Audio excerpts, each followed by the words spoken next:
जय राधा कुंज बिहारी।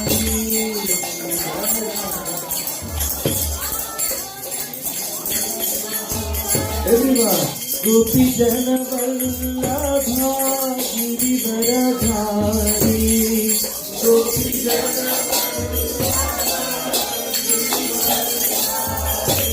गोपी जन वल्लभा Girivardhari,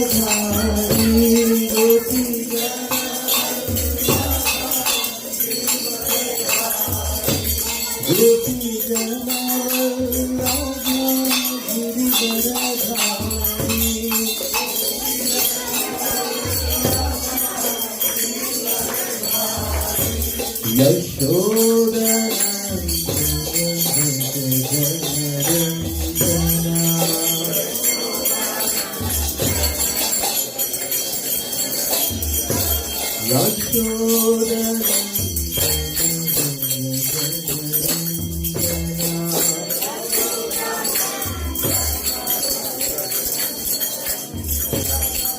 Yamuna तीरवनचारी,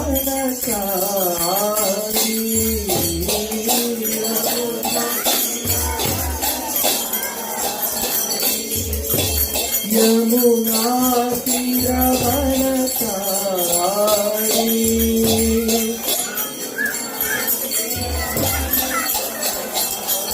Little louder please.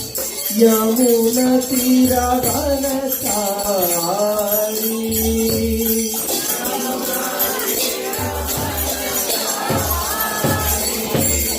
जय राधा कुंज बिहारी।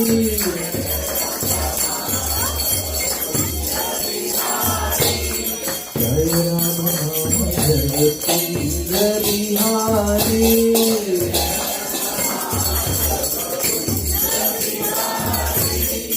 जय राधा कुंज बिहारी।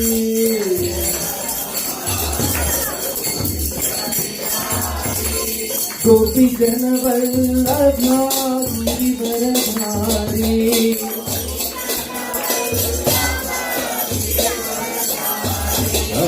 गोपी जन वल्लभा गिरिवरधारी।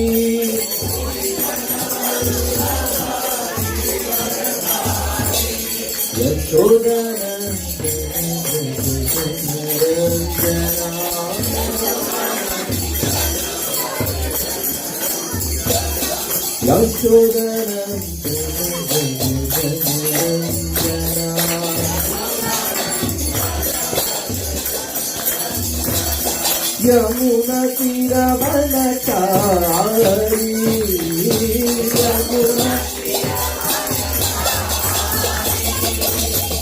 यमुना तीरवनचारी।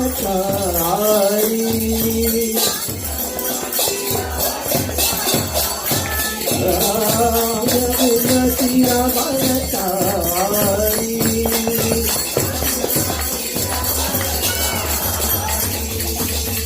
हरे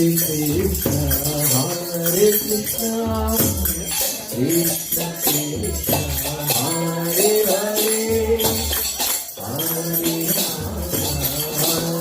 Ram Ram Ram Hare Hare.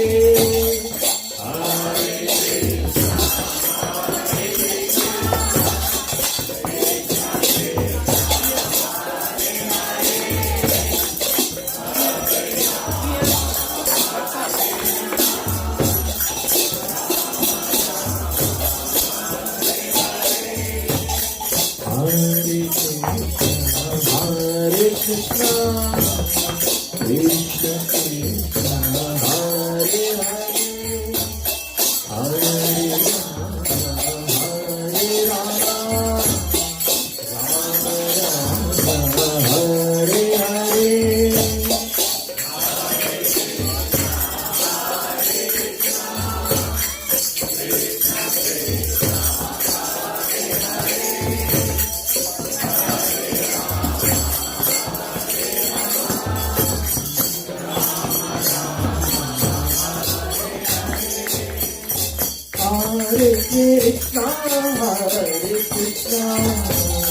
Krishna Krishna Hare Hare Hare Rama Hare Rama Rama Rama Hare Hare. From your heart. Hare Krishna Krishna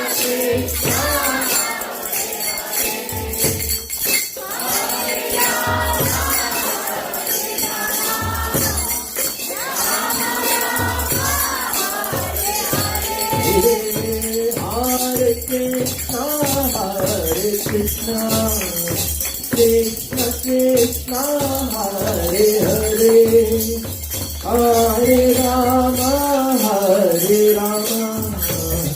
Rama Rama Hare Hare.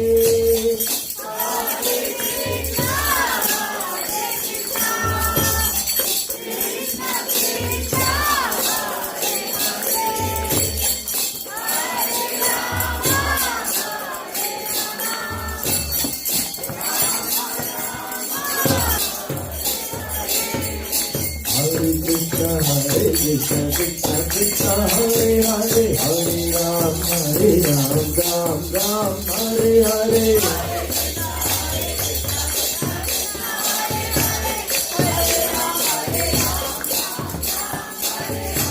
Hare Krishna Krishna Krishna Hare Hare Hare Ram Ram Ram Hare Hare.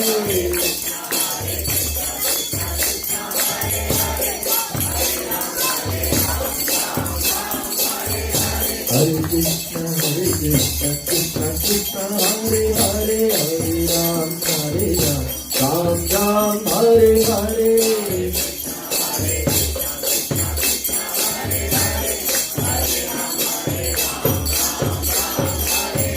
Hare Krishna Krishna Krishna Hare Hare Hare Ram Ram Hare Hare. Hare Krishna Hare Krishna Krishna Krishna Hare Hare Hare Ram Ram Hare Hare.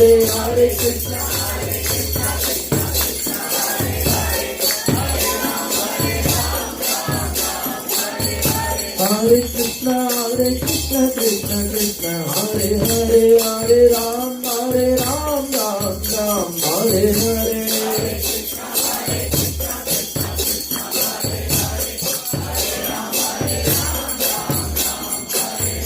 Hare Krishna Krishna Krishna Hare Hare Hare Ram Ram Hare Hare.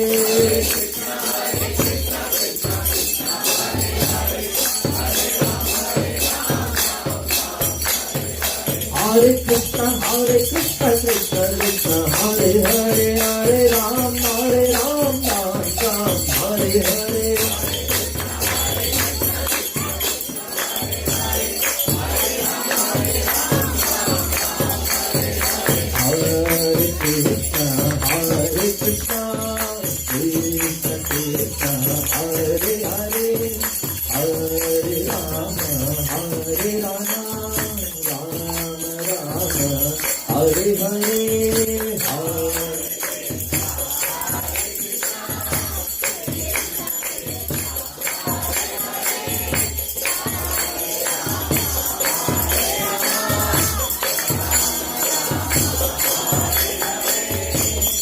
Hare Krishna Krishna Krishna Hare Hare Hare Rama Rama Rama Hare Hare.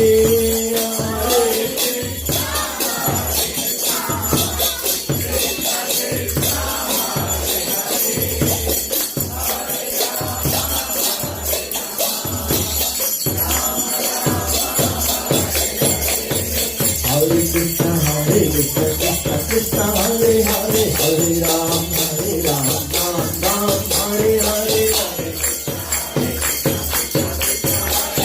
Krishna Krishna Krishna Hare Hare Hare Ram Ram Hare Hare.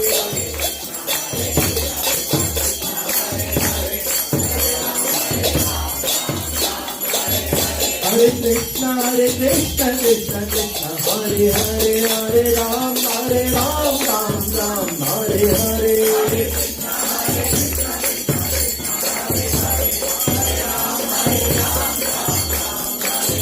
Hare Krishna Krishna Krishna Hare Hare Hare Ram Ram Hare Hare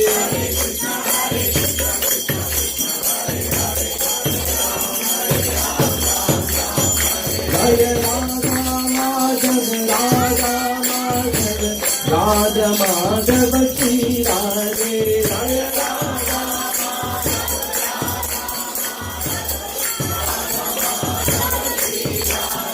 Jaya Radha Madan Mohan Radha Madan Mohan Radha Madan Mohan Shri Radhe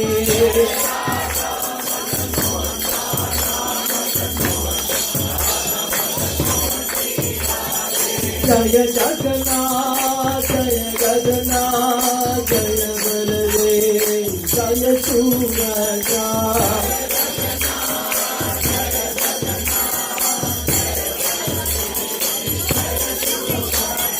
Jaya Lakshmi Narasimha Jaya Lakshmi Narasimha Lakshmi Narasimha Jaya Narayani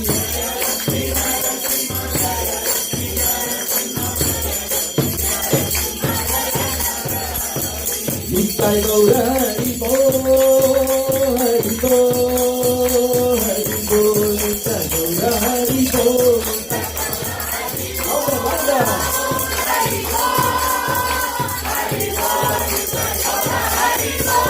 Hari Bo Hari Bo Hari Bo Nitai Gaura Hari Bo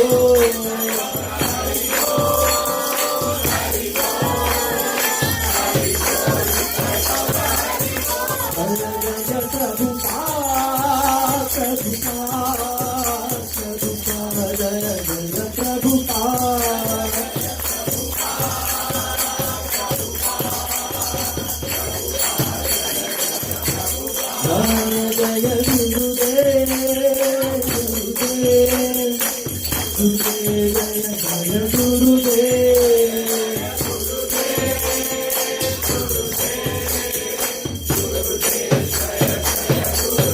Nitai Gaura Hari Bo Hari Bo Hari Bo Nitai Gaura Hari Bo Nitai Gaura Hari Bo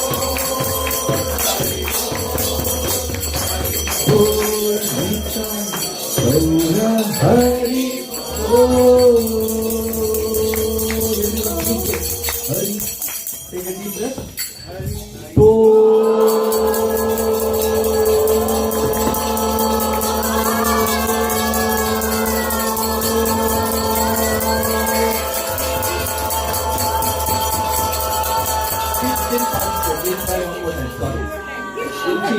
Which fits do the longest? Ready? Everyone is ready?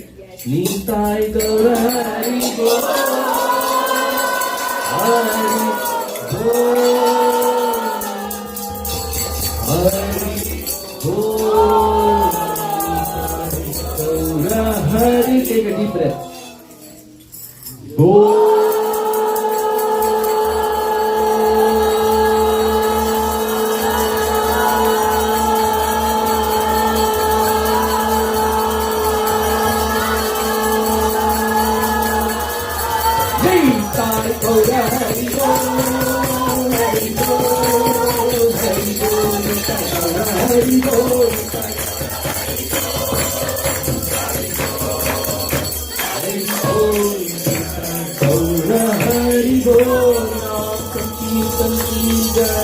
कलियुग पावन हरे कृष्ण महामंत्र की जय हम एक लौर भक्त की जय भगवान की जय हरे Krishna.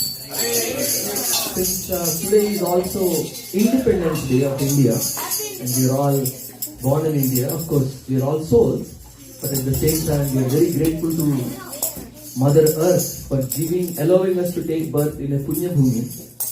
And so we will sing the Janagana Mana song also. So I would request everyone to stay. And you will be surprised that the Janagana Mana song is actually a song glorifying Krishna. Soon. But we'll first sing the song.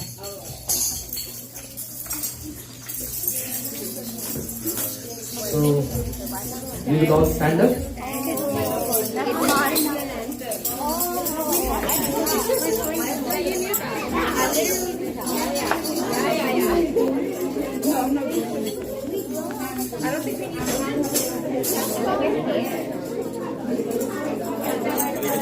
For those of you,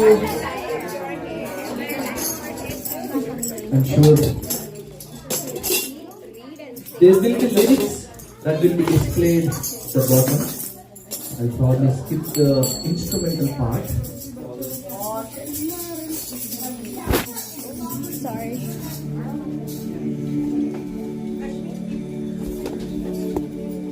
So please be ready. It's a 2-minute song only. Can you increase this guy volume? The Bluetooth one you have to, the last one. Increase. I'll play and then you can increase. I turn this towards this side.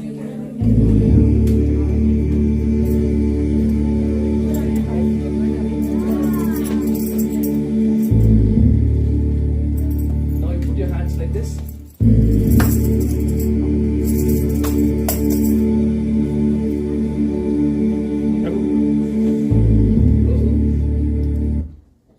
What happened? You know. Did they change something? I think when Prabhuji turned the voice off, this came out. What is it? Yeah. Happens like that.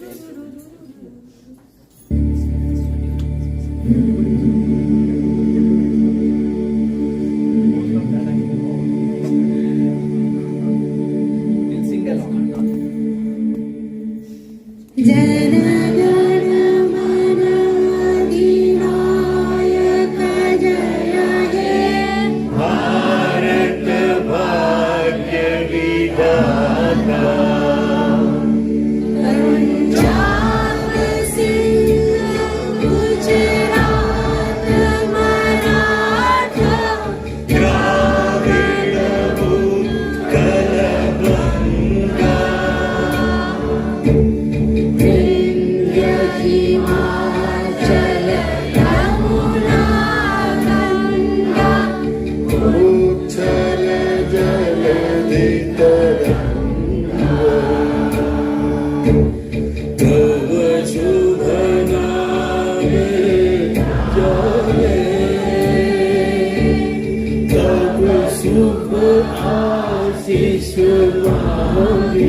Everyone, please take a seat. We will look at the meaning now. I was pleasantly surprised when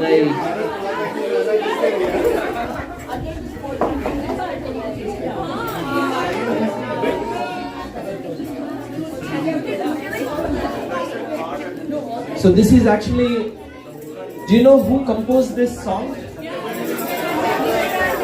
Okay, we will hear from the backbenchers. Do you know who composed this song? This is the first part of the song that he composed. There are many more stanzas. And let's read the translation. I mean, we all memorize, but actually, you'll be surprised actually. Some of it is such a beautiful song.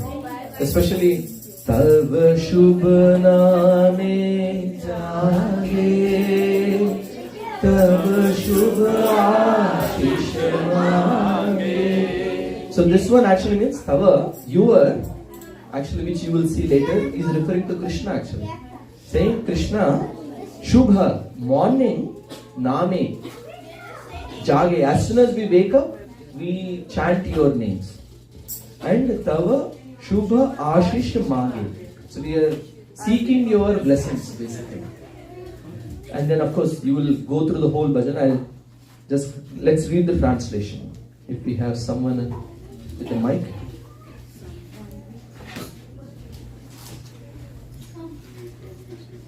Jai Prabhu. Is that what we say? No? Oh, the ruler of the minds of people, victory be to you, dispenser of the destiny of India. Punjab, Sindhu, Gujarat, Maharashtra, Dravid, South India, Orissa, and Bengal. The Vindhya, the Himalayas, the Yamuna, the Ganga, and the oceans with foaming waves all around. Wake up listening to your auspicious name, ask for your auspicious blessings, and sing to your glorious victory. Oh, you who impart well-being to the people, victory be to you, dispenser of the destiny of India. Victory to you, victory to you, victory to you. Amazing, right? When you now, if you put a Krishna conscious lens to this, the third stanza of it, I have it somewhere else. There is a word that says, that's the only noun that refers to somebody in the entire, I think it's a 6 stanza composition by Rabindranath Tagore. The third stanza has a word that says, Chira Sarathi. Any Bengalis here? No? No Bengalis? Okay. So, it's translated as the eternal charioteer. And one devotee did a PhD on this song and proving that actually this entire song was referring to Sri Krishna only. But of course, the Supreme Lord, ultimately, Krishna is not the property of Hindus. As you will see the song, it glorifies different religions also. So when next time you hear this song, you can remember this is actually a devotional song. Such a beautiful song.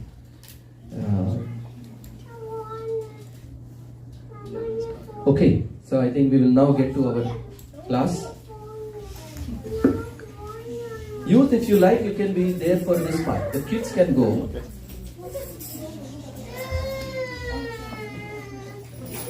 Hey, Hare Krishna.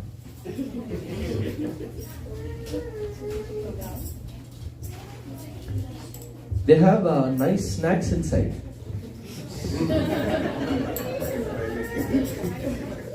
Then all the adults will also start crying now. Okay, first of all, can I request everyone to move forward? Especially after dinner, Prasadam, no? If you are leaning against the wall, it's a disaster ready to happen. One weak moment and nice shut. That's it. So, it's in Krishna consciousness, we can celebrate any festival actually, if we have the proper consciousness. And Independence Day is a very good occasion to remember and recollect what we came here for. Use both same thing. Okay. Do anybody know what each of these colors represent? Okay, Mataji will share. What does orange stand for?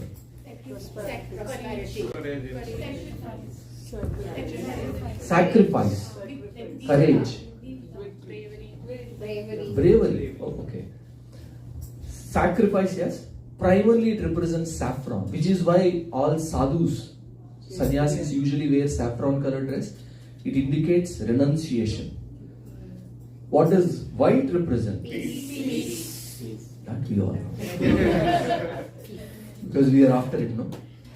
Peace. And what does green represent? Prosperity. It's amazing, it is mentioned that when we have renunciation, when we are detached, we will get peace. And when we have peace, there will be prosperity. not the other way around. Many of us think, let me first become settled down, then I will get peace, and then I will develop renunciation.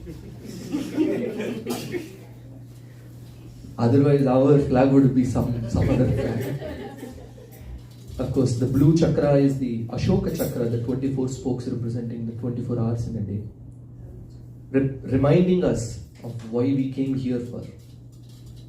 It also shows movement, that there should be determination to move in the right direction like that. Actually, just 50 years ago, India was a very spiritual country. It still is, but unfortunately, things have changed so much. Independence Day. This is a very big topic in the West, especially. There is speech about liberation of the women, independence for the youth, so many fights that happen. LGBT communities fighting for their independence and equal treatment, so many things like that. But what does independence mean? Any thoughts? What does independence mean? Yes, Rajaji usually will have nice points. Let's hear. It's just freedom to pursue one's will. Independence is freedom to pursue one's will. Okay, very interesting. Okay. Any other definitions? If not, we'll clap for. Okay. One's will as per the Constitution. Okay, let us 1, 2, 3 go. One's will as per the Constitution of the country. I mean, you can't do anything, but it has to be as per the law. So in the context of citizens, Ankurji is saying that it is independence as in whatever government tells you, as one of those you can do. Yes, Jen. Non-violence actions to express yourself. Non-violent actions to express ourselves. Okay, very interesting definition. Most people in this world misunderstand independence to be independence to do what we want to do. Whatever I want, I should be able to do. Whatever desires I have, I should be able to fulfill. If you ask teenagers, they'll tell you this explanation. I'm sure those of you who were teenagers, which all of us were, or who have teenagers more recently, so then you will be able to remember this better. When they say, I want independence, what are they saying? I can do whatever I want. I can do whatever I want. But actually there is a different definition. So this is the modern independence definition. But there is a real independence. Do you know what that is? Chaitanya Charan Prabhu, he defines independence as to do what we are meant to do. Anybody has this experience? Like you say, I'm going to wake up from tomorrow because it's very good for you. I'm going to do exercise from tomorrow because it's very good for me. Right? We all make those resolutions and then we dissolve them also. Resolutions and dissolutions and resolutions and dissolutions. So what he defines independence as to do what we are meant to do. This is real independence. Non-sectarian, eternal religion actually. So on this independence, so we can think in this term. Srila Prabhupada, he says, because in the West, when he came to the West, he saw people, and especially in 1960s, the hippies were all about this. They wanted to be independent. Many people were roaming naked also. Because this is my independence. This is how I express my independence. So Prabhupada gave a very beautiful analogy. He said, independence means independence from the 6 enemies. What are the 6 enemies? Kama, Krodha, Lobha, Mada, Matsarya. So, and he gave an analogy. He said, you see that football being kicked around by the 2 teams. He said that ball also has independence, but it is being kicked by this team and that team and this team and that team. What is that independence? He said, we are also being kicked like that, football. We are being kicked by 2 people apparently. You know what those 2 people are? Primarily lust and anger. Desires to enjoy selfishly And when that desire is not fulfilled, then we are kicked from the side by anger. Who is he to say no? Who is she to stop me? Like that. So, real independence is to do what we are meant to do, to be able to control lust, anger, greed. Can you imagine a day where your mind is telling you, I want this, and you are able to peacefully say, Arey Baba, this is not good for us, we're not going to do it, and then you stick to it. Can you even imagine right now? You're thinking, Prabhuji, that is not possible. We tried many times. If you are in Krishna consciousness for some time, you will notice this disease that has been plaguing us for lifetimes after lifetimes. In very short time, within 2, 3, 4, 5 years, you will notice these desires going down, and then you are developing this ability to say no to these bad neighbors in the heart. So, Srila Radhanath Swami Maharaj, he gives this very beautiful quote. He says, real independence is to declare our full dependence on Krishna. Real independence is to declare our dependence on God. That is our real independence. If we are able to voluntarily utilize all our energies in engaging ourselves in service of Krishna, then that is our real independence. Here is another quote. The more we depend on God, the more we are actually independent. Independent from illusion, independent from suffering, and independent from death. So this is the independence that we should all long for. Alright, with that introduction, happy Independence Day to all of you. Let every day be a fight for independence. Independence from the 6 enemies that we have. So every day we can celebrate independence like that. Every moment we are able to win over these enemies. So with that I will... Hey, what happened? We will do a quick recap of previous session. As we have been doing. Can I request everyone to move forward? I don't know why people are so far away from the center. Please come closer together. Fill up that gap also. And now please form a team of 2 people. 2 people if possible. Only 2 if possible. And then this is what we discussed last week. I would like you to recollect. Same drill. The first person answers the first question, second person answers the second question, and so on and so forth. Okay? And I'll read the question just so you're aware that we are transitioning. Every 30 seconds. Is that okay? Let us see how much you're able to recollect. Everybody found a partner?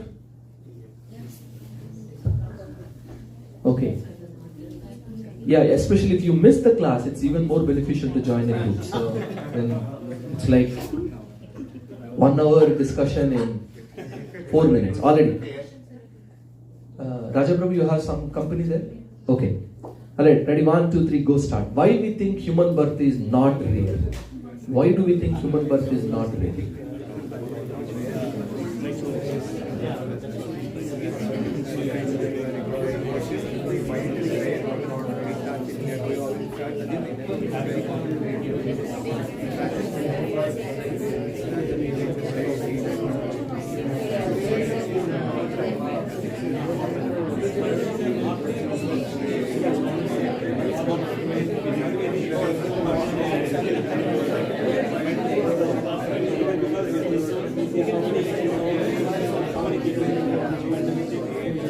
Okay, second question.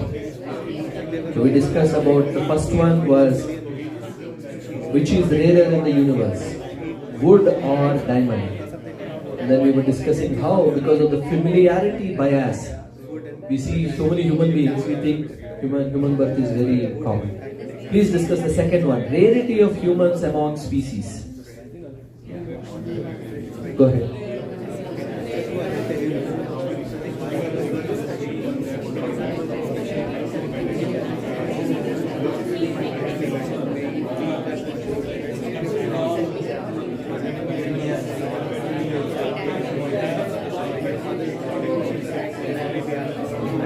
All right.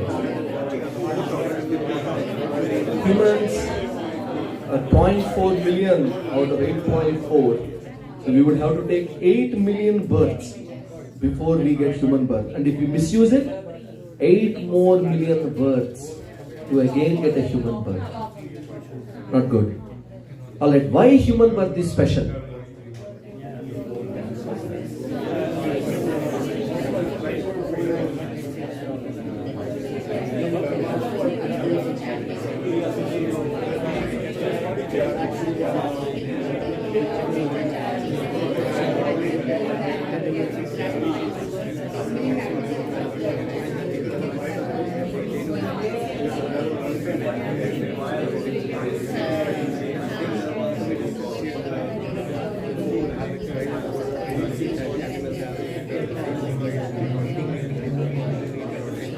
Because human birth, we can develop love for God. We were watching a documentary. All the other animals, some animals can do better job as parents than us. We think humans can do good parenting. No, in fact, modern, very poor. All of you know already. The only speciality we have is develop love for God. Endeavor for sense gratification. Should we endeavor for sense gratification, and why not? Please go ahead.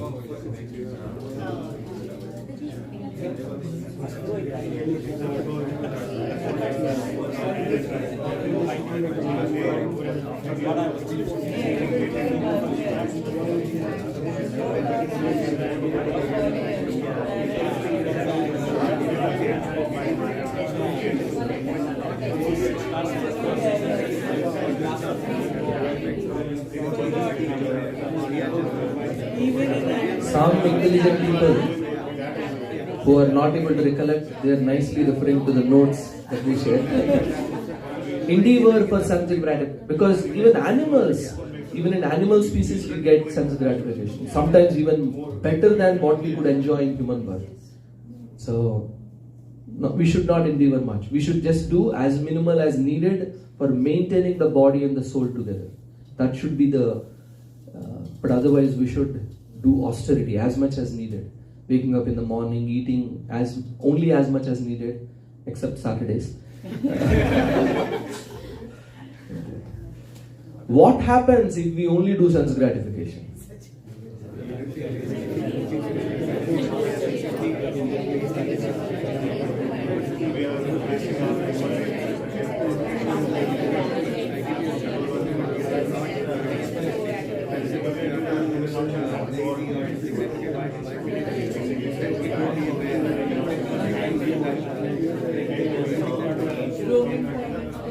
We discussed the example of a pilot who took too much time to take off. He was using the aeroplane to go around. Then naturally, he will create a ruckus also. If he takes an aeroplane and goes on the roads where cars are supposed to drive, he creates more nuisance action. That's what human beings are doing. This human birth is, the intelligence we were given is meant to be used for achieving a higher consciousness. But when we use the same intelligence in sense gratification, we will create so many unnecessary factories which will pollute the atmosphere, the rivers, and it creates disturbance to nature. Just like a aeroplane pilot takes the aeroplane onto a road, and he will create a disturbance like that. So the pilot permit will be revoked and a car permit will be given, which is animal birth will be given. What is the golden period in a day of Brahma? What is the golden period?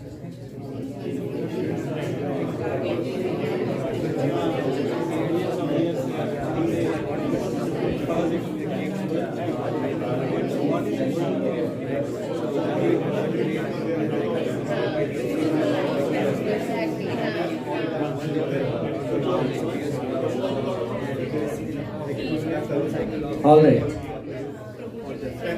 Believe it or not, 10,000 years in one day of Brahma, 4.32. If you draw a line that's extending from here to India, 10,000 years on that line, it will be not even a dot. In 4.32 billion years, just getting this 10,000 years of time where it's ripe with spirituality, for bhakti, with little effort, we can take the maximum, we can get the maximum benefit. And this was during Kali Yuga. During Kali Yuga, that's why it is ripe, because everywhere else, in Satya Yuga it is very peaceful. So you're already peaceful, what is the point of Gita class?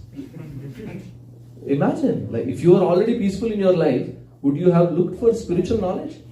Probably not. Like, I'm happy already. What are you guys talking? So this is the time to perform and perfect bhakti. So please get your act together. We will help you. We have many programs lined up. But you do your part. God helps those who help themselves. And man hanging from a tree, licking honey.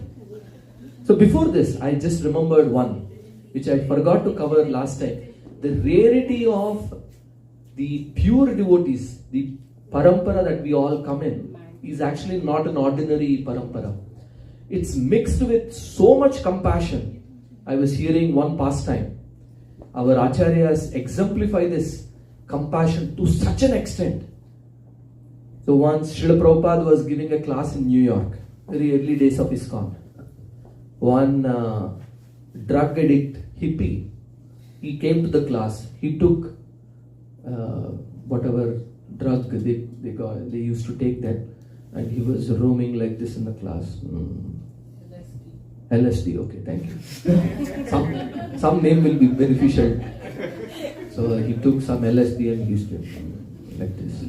And Prabhupada, he was speaking about Vaikuntha, the spiritual world, and he described at the end of the class, this person, he raised his hand.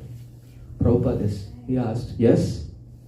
And he asked, Swamiji, what is this Vaikuntha? So Prabhupada looked at him. He thought, how can I explain Vaikuntha, the spiritual world, to such a fallen soul who is intoxicated with LSD?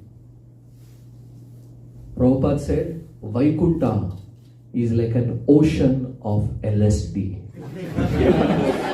Then his eyes got up and he said, then I want to go there. So this is the parampara. Of course, Vaikuntha, there is no LSD, but for that person, instead of explaining Vaikuntha is the place where you will find unlimited happiness, Prabhupada said, ocean of LSD. Then he was interested like that.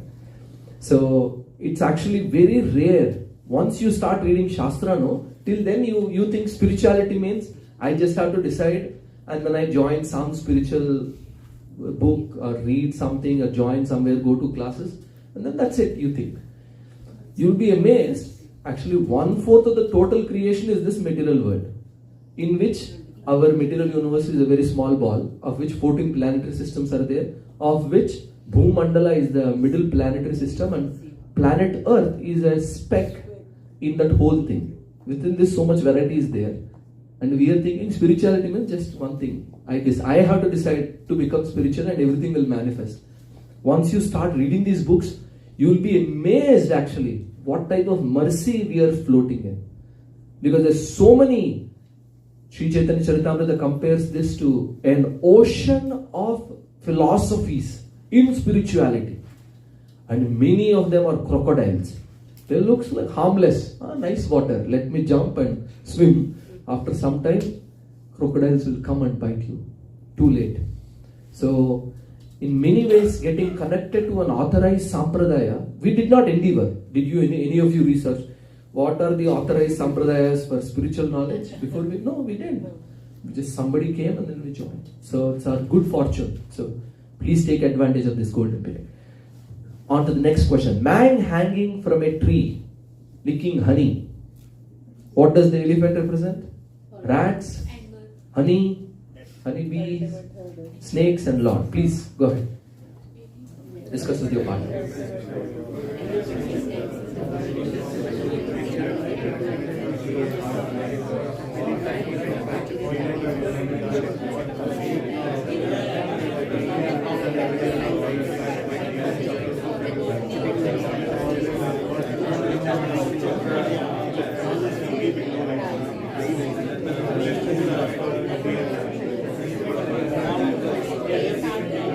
Alright.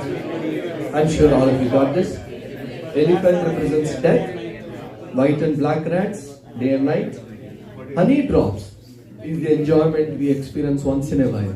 We are longing for it, we are looking for it, and we get it once in a while. The honeybees are the day-to-day problems, and the snakes under are the big troubles in life. The Lord is ready to give bhakti on the side. But as you can imagine, we have to give up the desire for sense gratification. Only then we will be able to turn to God. You cannot look at honey, when will this drop come, and also look at God. That's not possible. And then we also discussed what are the 4 stages of human life. 0 to 25, 25 to 50. Please go ahead. Discuss.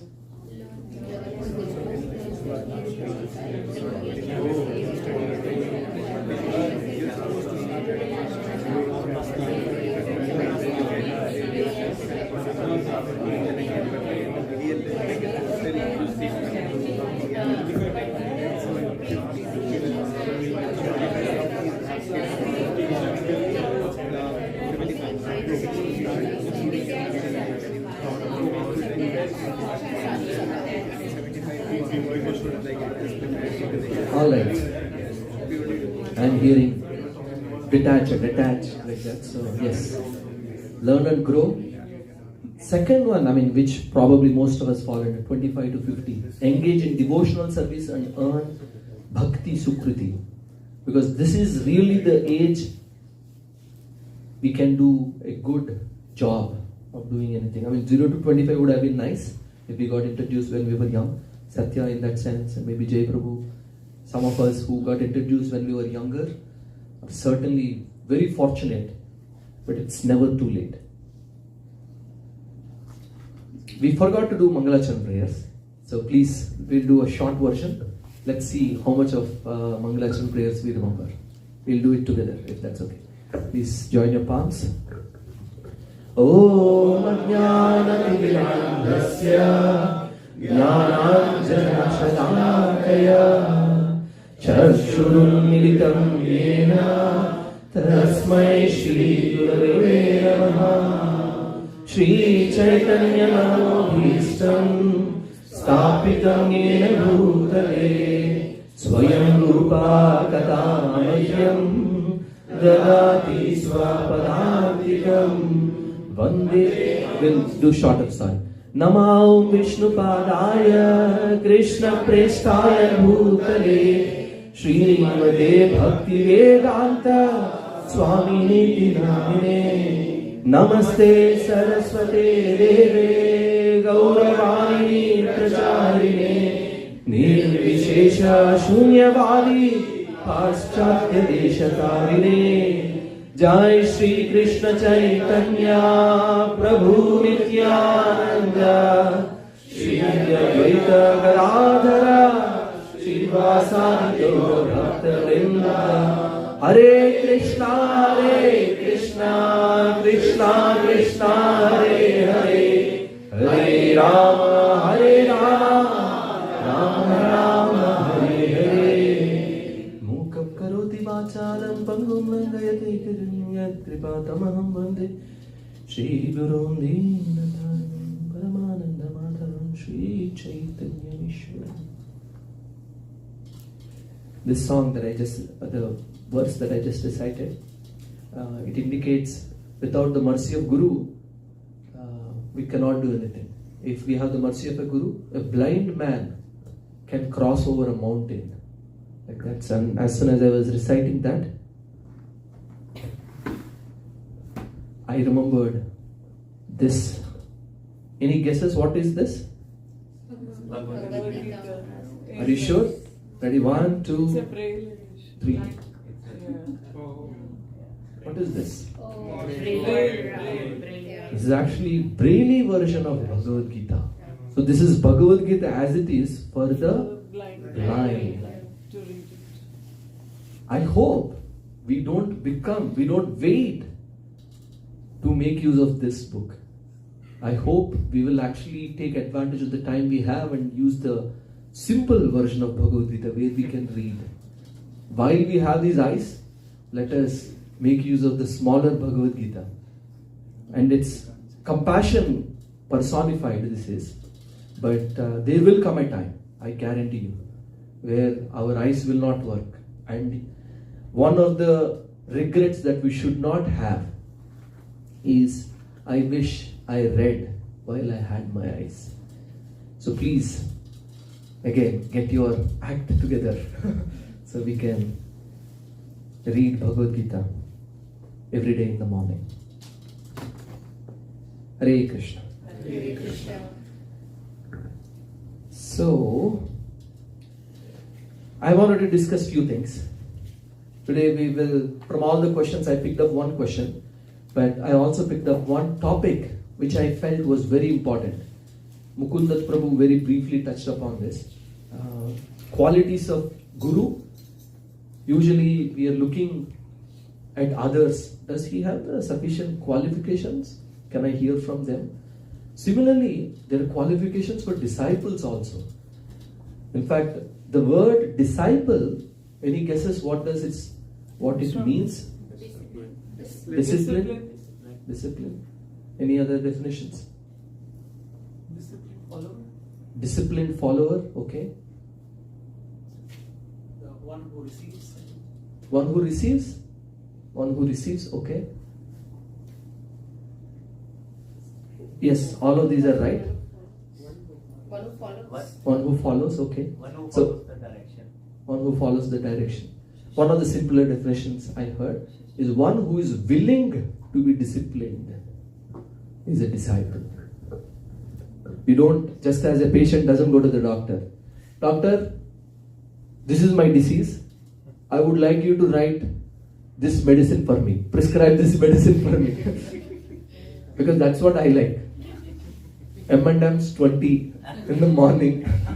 So similarly, just as a patient doesn't prescribe his own medicine, so usually disciple means somebody who is willing to be disciplined, who is willing to follow what acharyas tell us to. If Srila Prabhupada writes, this is not good for your spiritual life, please give it up, we should be willing to. We should not think, Prabhupada says like this only. For me, I know what is best. I will prescribe my own medicine. That should not be there.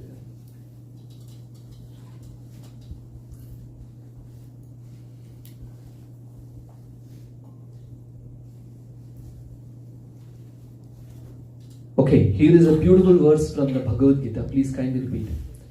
Tadviri pranipatena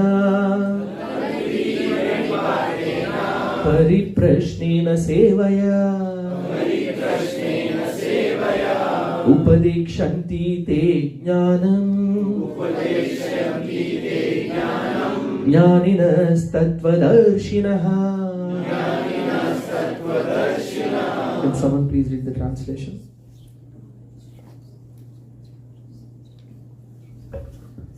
Just try to learn the truth by approaching a spiritual master. Inquire from him submissively and render service unto him.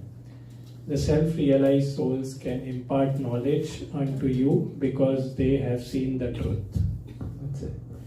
There are three things mentioned in this verse. Pranipadena, which actually means to fall at the feet of a pure devotee, at least humbly surrendering to an advanced Vaishnava. That is the first step, it seems. Once an American by birth who was coming to ISKCON for some time, he told Prabhupada, I like all aspects of your program, but at the end of the kirtan, you say we should all offer obeisances and everybody falls down and then offers obeisances. He said, I don't like that part. Prabhupada asked why. And he said, because I don't feel like offering obeisances. And Prabhupada said, that's why you should offer obeisances. If you offer obeisances, then you will feel like offering obeisances. So that's actually like in spiritual life, none of us came into Krishna consciousness saying, I love chanting. When I chant, my hairs stand on end, tears are flowing like river, and I am feeling so much ecstasy. Many of us, maybe still now also, we are chanting like this, Hare Krishna, when will this torture end? Like that. But guaranteed, you will see, if you are sincere, within few years, you will notice there is transformation in the heart. If you are sincere, I guarantee you. So if you are sincerely trying, you will notice that. So that's the first part, which is humbly to surrender to an advanced Vaishnava. It's not a mechanical process, and it's not that, why is it required? Because just as water flows from a high ground to a low ground, mercy also flows from a high person to a low person. If you think, I already know, same class, no, I know already. If you're already thinking I am knowledgeable, I have enough information, enough knowledge, then there is no way we will be able to receive what others are sharing. So we should have that humility. We are not giving them respect for their benefit. We are giving for our own benefit actually. So I remember asking my Siksha Guru, Srivas Pandit Prabhu once, Prabhuji, we read this in Shastra, but we don't offer obeisances to you. Srivas Pandit Prabhu was kind enough. He said, no. Whether others are offering or not, for your benefit, anytime you see a Siksha Guru, anyone from whom you are receiving Siksha, any instructions, you offer them obeisances. And then I started, anytime I saw Srivas Pandit Prabhu, I started offering obeisances. But as soon as I would offer obeisances, he would offer obeisances. Then I asked Prabhuji, this is not good. You are very busy with so many other things. I don't want to disturb your schedule. He said, no. I am doing it for my purification. And yad yad acharati shresthas tattad devata rochana sayat pramanam kurite lokas tad anuvartate. So they do it to set an example. When Prabhu is busy, he will offer obeisances like this. But many times, if it's possible, he also offers obeisances like that. So it's one of the things we as a community can develop, because these are Vaishnava qualities. It's not so much about presenting Bhagavad Gita in a nice pictorial way, coming up with acronyms, or coming with that question and answers and discussions. These are all good. These are different ways to present philosophy. But that information should eventually turn into transformation.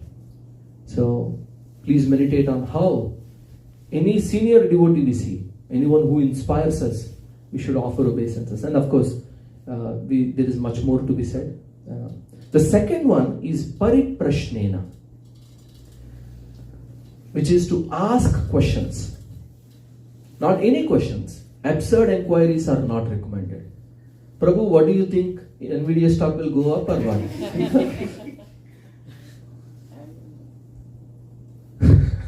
How will we know? Even if we know, we wouldn't tell you, because we don't want you to waste your time, human energy. Pariprashnena, questions that will elevate you. Many times, I remember some people, at what time do you wake up, Prabhu?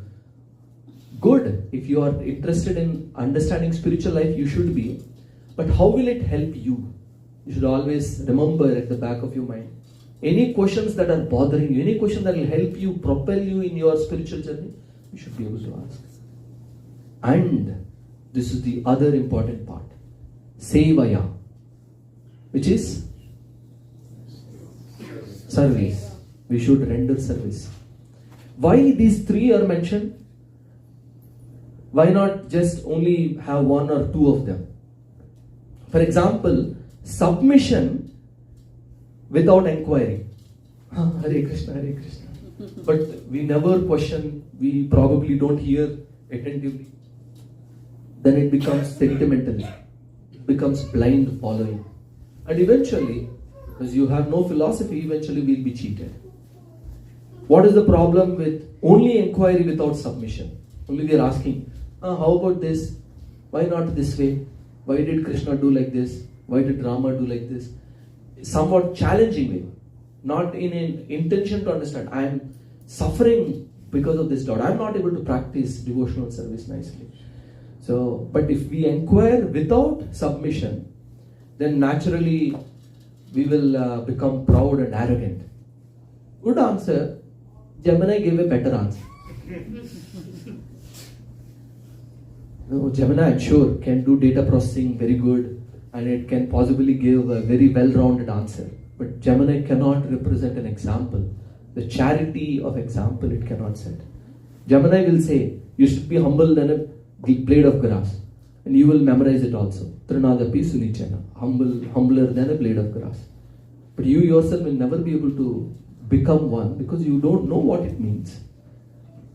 You should see that in life of others. Then you will know what it means. And you will be able to mention, I said like this to this person. And then still they tolerated me. Still they loved me. They prayed for me. They welcomed me. And that's why I'm still here. Then we'll be able to pray. This is what I should do for others. Compassion means like that. So we will understand when we have an example like that. And of course, service without understanding, it just becomes mechanical and maybe even competitive. This Prabhu is coming in my service. Why is he coming? This type of arguments will come. In our program, I don't think anybody will say, nice service, you do Prabhu, no problem. We have a different problem. We will address that anyway. I was thinking of an analogy of these three things. What are the three things required for gaining the qualities of a disciple according to 4.34? What are the three things? Submission, inquiry, service. Very nice. Haribol. All those three are like the process of acquiring spiritual knowledge is like eating actually. To eat, first of all, you should sit down and ask, I'm hungry. You should express. And then the food comes, you should chew. You won't swallow the whole apple. You won't just swallow the food. You chew on the food, and then eventually you should have the digestive power to digest the food.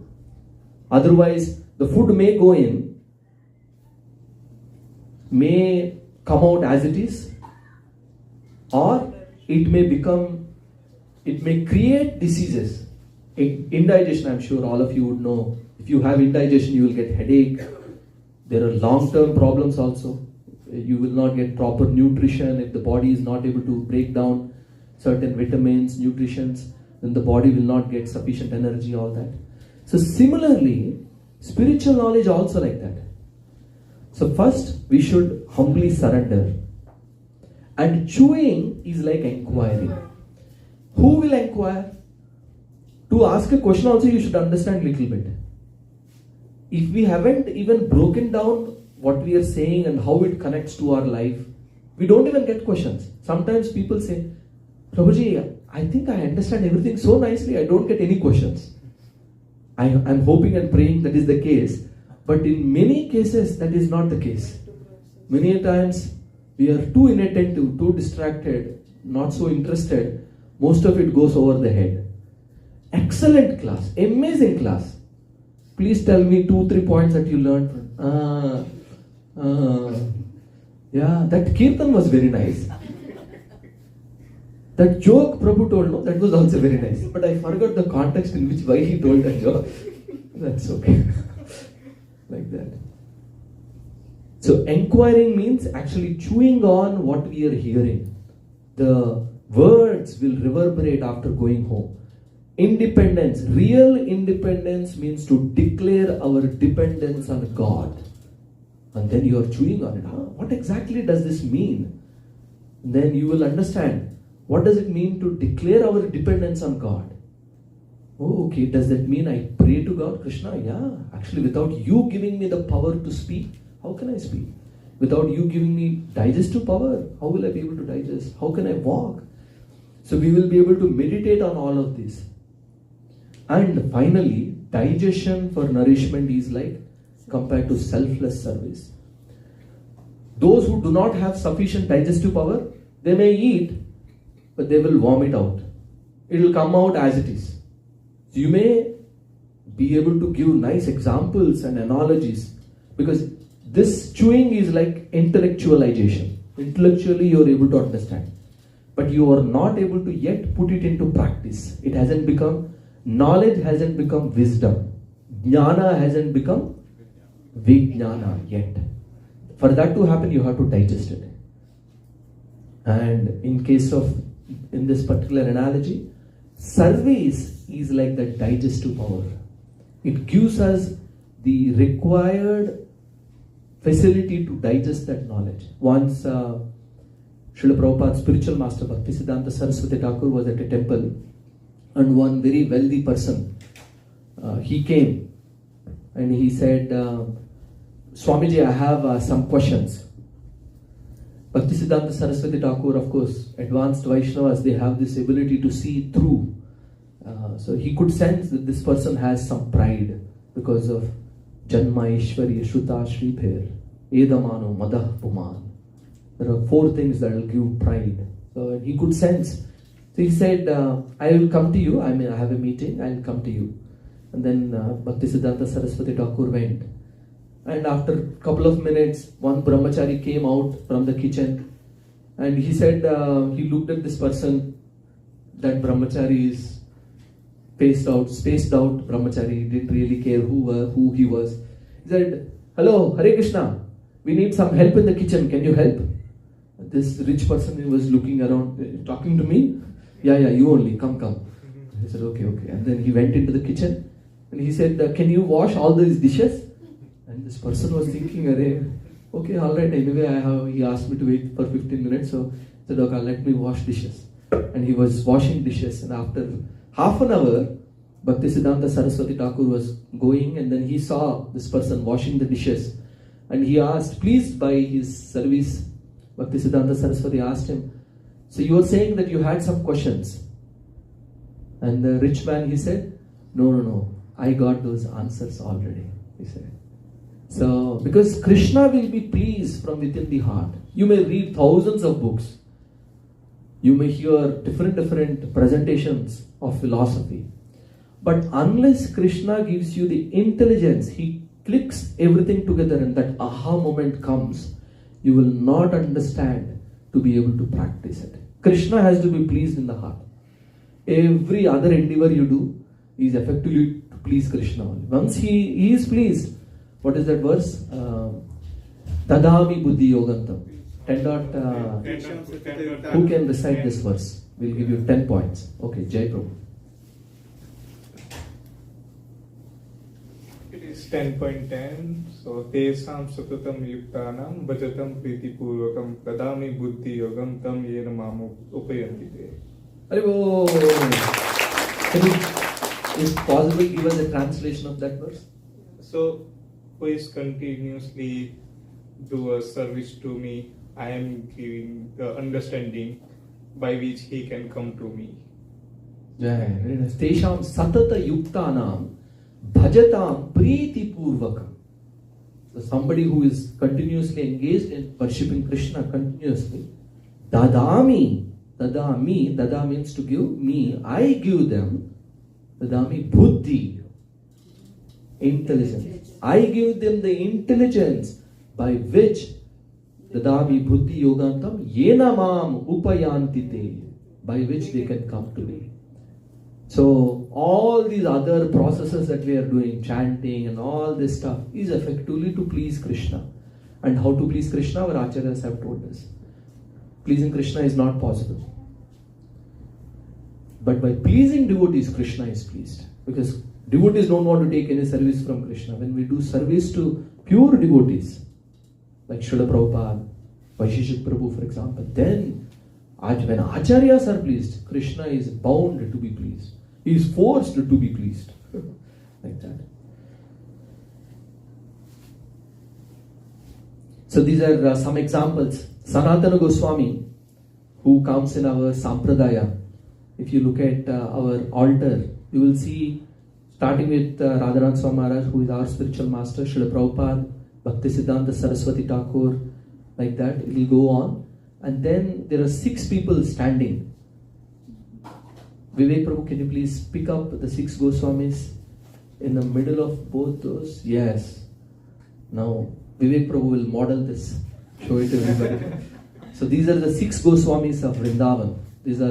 Some of them are direct disciples of Sri Chaitanya Mahaprabhu, who lived around 500 years ago. Vrindavan was developed by them. They excavated all the holy places because they were lost in time, covered over by the wheel of time. So Sanatan Goswami, Rupa Goswami, they figured out where is Radha Kund, where is Shamakund, which part is Govardhan, which part is this, like that. Different pastime places they all excavated and found out. And that Sanatana Goswami, before he became a sannyasi, he was the prime minister of Nawab Hussain Shah of Bengal. He was very learned. Thank you. We'll give a round of applause for introducing us. So Sanatana Goswami, he was a prime minister, very powerful personality, very learned.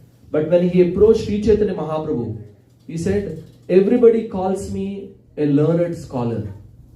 But I'm a fool actually, because I don't even know who I am. They say I'm a soul, but I have no idea what that means. Can you please tell me what should I do in my spiritual journey like that? Even though he was so advanced materially, he was very humble. He gave up all those material things and he eventually surrendered to Sri Chaitanya Mahaprabhu and he became an acharya. Even today, Guru Purnima in Vrindavan, the entire Vrindavan, I don't know Rajavasis if they can correct me, I heard they consider Sanatan Goswami to be their father. And just as when father leaves the body, we shave our head, when Sanatan Goswami left the world, in Vrindavan, everybody shaved their head.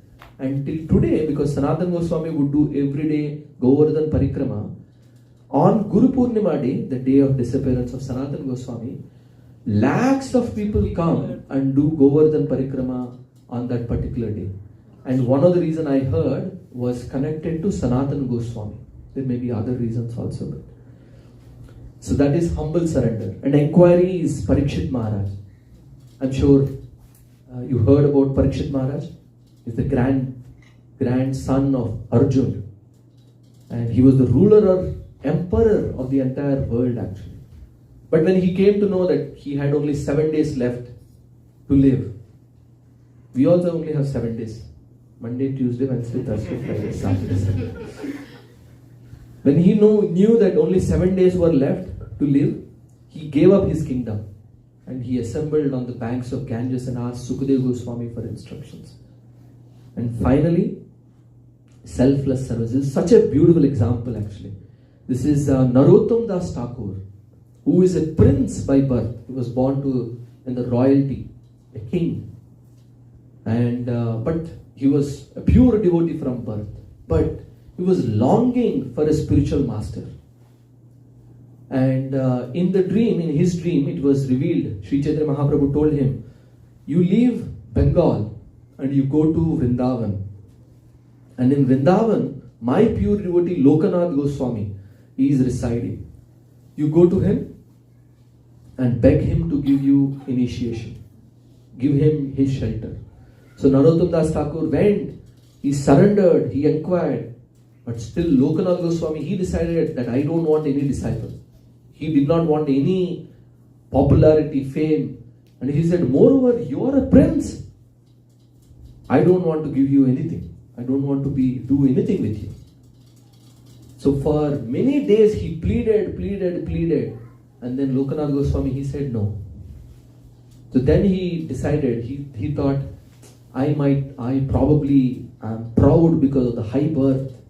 So I should humble myself. So every day in the morning at around 5 o'clock, Lokanath Goswami would go into the forest for nature's call. So Narottam Das would go at 2 o'clock and he would clean up that area that Lokanath would attend the nature's call every day. And after a year, Lokanath Goswami thought, I come here to the same place every day, attend the nature's call, but it is supremely clean. How is it possible? I don't know if I grew up in a village before bathrooms existed.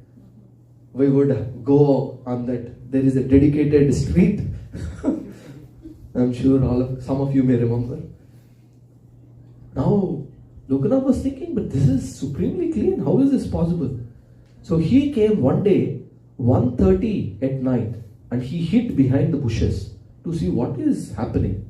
And then he saw Narottam Das Thakur, who is a prince by birth, who actually got the love of Godhead from Sri Chaitanya Mahaprabhu directly, another pastime. But Narottam Das Thakur, he was weeping with tears in his eyes for the opportunity to serve his spiritual master. And looking at Narottam Das Thakur's mood, Lokanath Goswami, his heart was melted, and then he decided, okay, all right, I'll give initiation. So these are the beautiful qualities that we can all aspire to cultivate. I mean, it will take many years. Hopefully, within few years, we can cultivate those. So on this topic of service, I want to mention, just as in the beginning of a marriage, there is a honeymoon period, as they say, where everything is very sweet, everything is very nice. How is the relationship? My husband is the best. Vice versa. My wife, she is the most sweet girl I've met. Wait for 5 years. Both sides. People are same only. Their opinion completely changes, unfortunately. 1 year. 1 year. Experienced people. I was more optimistic. But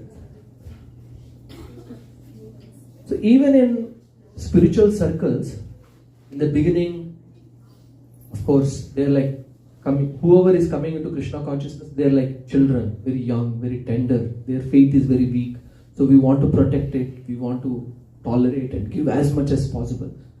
But if you want to progress in spiritual life, service is not an option. In fact, my spiritual master, he says, service is a privilege.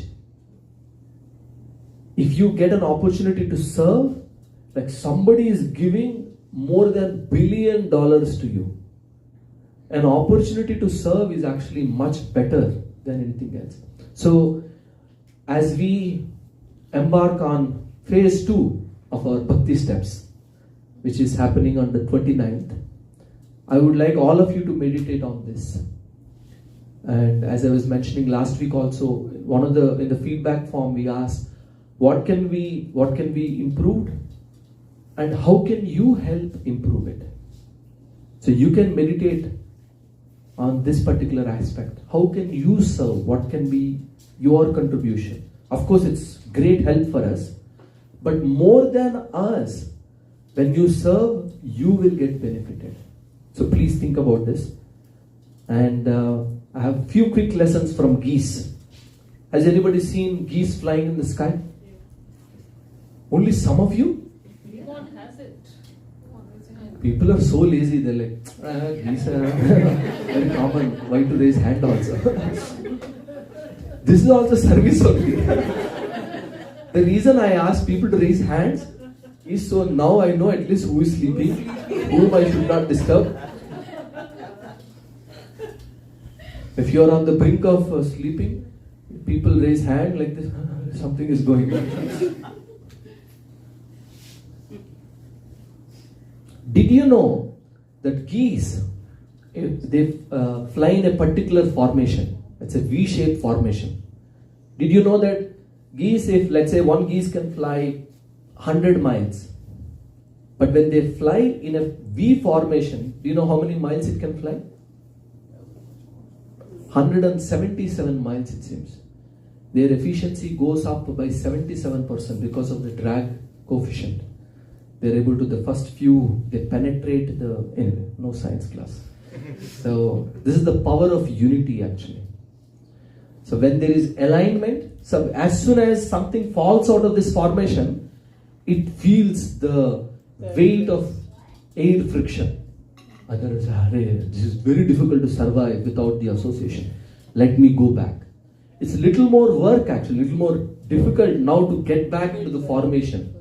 It was easier while it was flying. Super easy. I am now an advanced, pure devotee I think. I don't have to go to classes. Let me get out. Let me see. Things are so difficult. Let me go back. Please let me join. No, not so easy to get back. We'll be happy to help you. But so that's one thing to keep in mind. That is the power of unity and the power of aerodynamics. Another thing is about the first geese. It gets the maximum air impact. It gets tired very quickly also. So what the geese do is the leader geese goes to the back to recuperate, to regenerate, while somebody else takes over that position. And as soon as that geese is tired, it will go back. And so it's a shared leadership. Everybody shares the burden so that no one person is burnt out. So in a loving spiritual community, this sharing of responsibility is very important. Especially, such a large community as ours, which, this is all volunteer, right?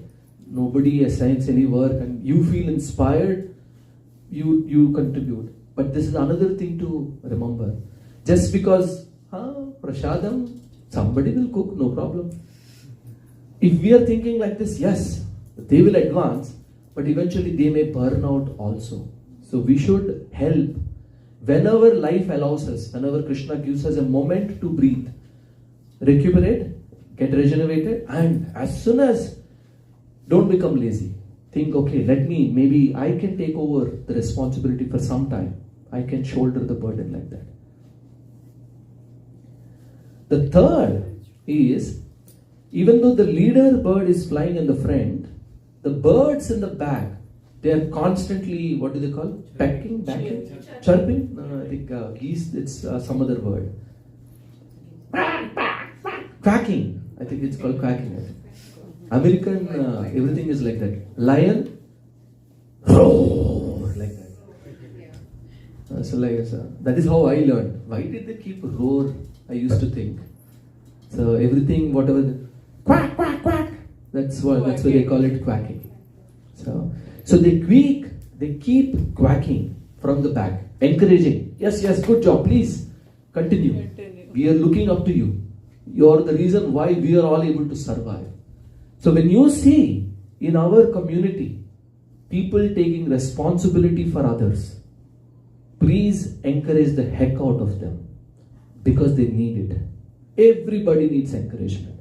Just as we need somebody, let's say we come to Gita class and we say 80% attendance, Haribol. So yeah, thank you, I will come. Just as we need encouragement, those who are shouldering burden, shouldering responsibility, they also need encouragement. So anyone you see taking up service on your behalf, especially when we are not doing service at least, we should always remember, appreciate the good you see in others.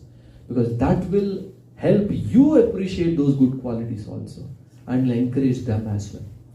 So this is one area I feel we as a community, maybe it's happening in small circles, but we can become more vocal. If you want to be happy in life, one of my favorite quote. It's not that happy people are grateful. It's not that happy people are grateful. It is actually grateful people who are happy. If you understand this one principle now, it's a very deep philosophical point. It's not that happy people are grateful. It is grateful people are happy. So be grateful. So that's the third. The final lesson is care and support. It is mentioned when geese are flying, if a geese becomes sick, two other geese fall back and stay behind with that geese until that geese recovers and all of them again join back some other formation or their geese group. So in a community like this, there will be ups and downs. Material world means dukkhalayam only. If you are not feeling any miseries, very rare species you are. But otherwise, everybody has some difficulty or the other. To be vulnerable is also a great quality. It requires courage to say and share that I am struggling with this aspect. I'm struggling with this, I'm not able to do this. We should be able to share, number one. Number two, when others share with us, we should care for them. This is another aspect we will introduce after Bhakti Steps Festival. We as a community, we are very small actually. We can care for each other. We can express our love for each other. And that will actually propel all of us better in our spiritual journey. So I highly encourage for you to think about these particular 4 points in how there is power in unity, shared responsibility, caring for each other and encouraging. Hey, I have more. I was recently reading an article. I don't know why Google recommends happiness articles to me. It said there are 2 habits to be happy. As soon as I read the article, I was like, this is amazing point. Any guesses what these 2 things are? Please shout out loud, quickly. Exercise, amazing. Being grateful. Do seva. Service. No comparisons. Chanting. Too many spiritual people. This is what the article said. It said exercise and kindness. I mean, that's my realization. But this is what it said. If you have exercise and you have where you express your kindness through some charity like that. I thought this is what service is really. When you cook, so much exercise happens automatically. And then you're expressing kindness also. So please. Srila Prabhupada translated bhakti as not devotion, but devotional. Vaishesha Prabhu says, Seva will save ya. As in, Seva will save you. You will notice this, oh God, in another 2-3 years, Krishna will give you this realization. As soon as you don't have Seva, you will suffer. You will see, life is going okay. And then after 2-3 months, you will see, why am I not going and taking association of devotees? Why am I finding faults in others? All the bad qualities will come back, and after a year you will realize that whatever hard work I did for 2-3-4 years, gone. Like that. But your hook is seva. The moment you have a consistent seva, that seva will save you. Menial service, even better. So in ISKCON we have this. I'm sure you heard about the 9 processes of devotional service. Shravanam, Kirtanam, Vishnum, Smaranam, Padasevanam, Archanam, Vandanam, Dasyam, Sakhyam, Atmanivedanam. So similarly they say this. Shravanam, Kirtanam, Sweepanam, Mopanam. Sweepanam, Mopanam. So this is menial service even better. Love means to serve, and to serve means to please. So we do service with an intention to please. Our criteria, you see, I cooked, you eat whatever you want. That's mechanical aspect of cooking. If you really want to cook, cook to please. If you want to clean, clean to please. If you want to speak, speak to please, like that. So whatever seva you do it for that. All right. Any comments, questions before I move? Go ahead. What's that? Oh, okay. Get up and all right. We will. I nominated Prabhu to give us a break in the middle. I think we all sat down at what time? We will all stand up once. We'll do Gauranga Nityananda. Please don't look at the time. You will be shocked. I think we started. I don't know. Now, starting of the program is off my plate. Prashadam team needs to ensure. I came for a meeting and then I thought, Prashadam wasn't ready yet. They said some Prashadam hasn't come. Whoever it is, I don't know. Please don't blame me, that's all I'm saying. Whoever came late bringing the Prashadam, please ensure you come early so everybody, the whole program can start on time. Alright, we'll do Gauranga Nityananda and Nityananda this time. Okay, ready? 1, 2, 3. Hands up, reach to the ceiling. Gauranga Nityananda! Gauranga!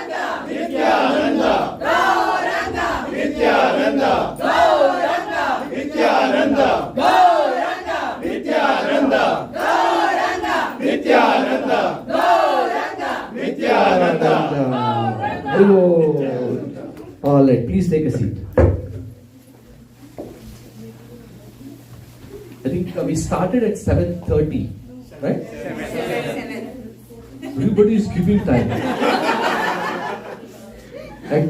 Started as in we did Kirtan. We started with Kirtan at 7. We did Janaganamana, I think around 7:20-ish. 7:30, I remember we did recap. 8:45. Is that so? Something like that. Anyway, I think we are behind, needless to say. So we'll have a choice. Do we want to cover this question that I indicated here quickly now, so you get some answer, or we will do it in some other future session, which I don't know where it can be fit. Today? Okay. Alright, let me begin with this. It's very important to inquire and clear out our doubts. I recently, we took my son to join in Gurukul in Pune. So the driver was driving, I gave him the address, and after some point the Gurukul was in a village. So he started driving in one direction, and then after one point there was a Y intersection, and he looked at both the roads and he chose one of them, and he was driving, but he was driving slower than he came. Till there he was like Lamborghini driving, like this only. We were thinking that we want to go to Gurukul also. But after that he was like that bullock cart driving. Slowly he was driving. I was thinking, are there any potholes or something, I thought. But the road was okay. But he was driving slowly. And then he saw one shop on the side of the road. And he stopped. And he asked, is this the way to this Gurukul? And the side shop wala, he said, yes, it is. As soon as he was about to finish, yeah, it is in this, that, like that, he was saying, he only heard, yeah, that's it. Yeah, okay, all right. And then he picked up his speed and Lamborghini came back. And then he went like, zing again. I realized actually, this is what happens in our spiritual life also. When we are in doubt, we may make progress, but because we are riddled with so many questions and so many doubts, why Rama should not have done like this, Krishna should not have done like this, and why did they do like this, why this, why that? So these doubts actually slow us down. And it is our responsibility to find what those doubts are, which are slowing us down. And it is our responsibility to take shelter of someone who can explain it in a way that we can understand and clear off those doubts so that we can get back into Lamborghini mood and go back to spiritual world very quickly. So it's very important. So I think I like that thumbs up, that Slido thing where people were adding questions and people are giving. We'll keep that going. We'll probably have future sessions where we will address some of those questions. For today though, we will only address one question. This is a big topic. It's a topic on its own actually. I will do my best. Now I'm going to go like Lamborghini. If you were thinking of taking a break, wrong time to take a break. Alright, I'll wake you up in 20 minutes. So either way is okay. Who came first? Krishna or Vishnu? Vishnu, Krishna. Let me first clarify. Who are these two people? Same person? No, he looks different. So this is when Vishnu is in formal dealings. He is accepting all offerings. He is being glorified. Sahasra Shirsha Purushaha Sahasra Sahasrapat. All that glorification is being, and Vishnu is sitting there and getting all the glorification, and he is getting 1,000 lamp aratis and bhoga, all this which Vishnu does lovingly. He is accepting the love of the devotees, but in Aishwarya mood. Everybody is looking at God. Oh, the Supreme Personality of Godhead who saved me from the cycle of birth and death. In this mood of reverence, everybody is looking.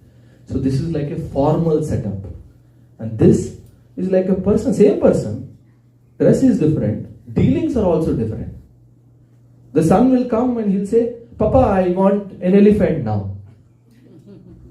Now, Papa will not say, no, I have a nice tie and suit, I cannot do this. No, he won't say. He'll be very happy, in fact, to have these type of dealings than even these type of dealings. So first of all, is Vishnu and Krishna different people or same people? Same people. The only difference is this person, when he is in office, he can't be at home. When he is at home, he can't be at office. But Krishna, of course, there's nothing is impossible for him. If something is impossible for him, then impossible becomes God.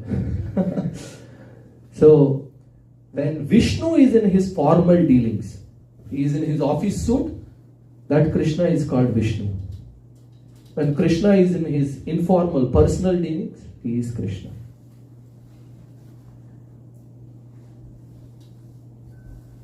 Of course, another thing we hear, I'm clarifying the main things at the beginning itself. Is it true that Krishna came from Vishnu? Yes or no? Krishna came from Vishnu? Yes. The answer is yes or yes? Yes, you asked says. Yes. Did Vishnu come from Krishna? Yes. Yes. Yes or yes? Yes. Yes. How can both be true? Of course it can be true. Like Shiva. So, there is, a very detailed explanation, but from Krishna, originally Krishna is the original. Ete chamsa kalaha prumsa Krishnastu Bhagavan Swayam. He is the original personality. But from whom eventually comes a Mahavishnu, who is sleeping on the causal ocean. And from that Mahavishnu, he enters into each universe as Garbhodakshay Vishnu. And now within each universe, that Garbhodakshay Vishnu expands into every living entity as Kshiradakshay Vishnu. The super soul in our heart, his official title is Kshiradakshay Vishnu. He is also a Vishnu. When we say Vishnu, we are referring to all of these personalities actually. We are referring to Kshiradakshay Vishnu, the Garbhodakshay Vishnu who is at the bottom of our universe, and then there is one more Mahavishnu from whose bodily pores material universes are coming out, just as perspiration comes out of our body. All these three Vishnus are Vishnus only. Mahavishnu, Kshiradakshay Vishnu.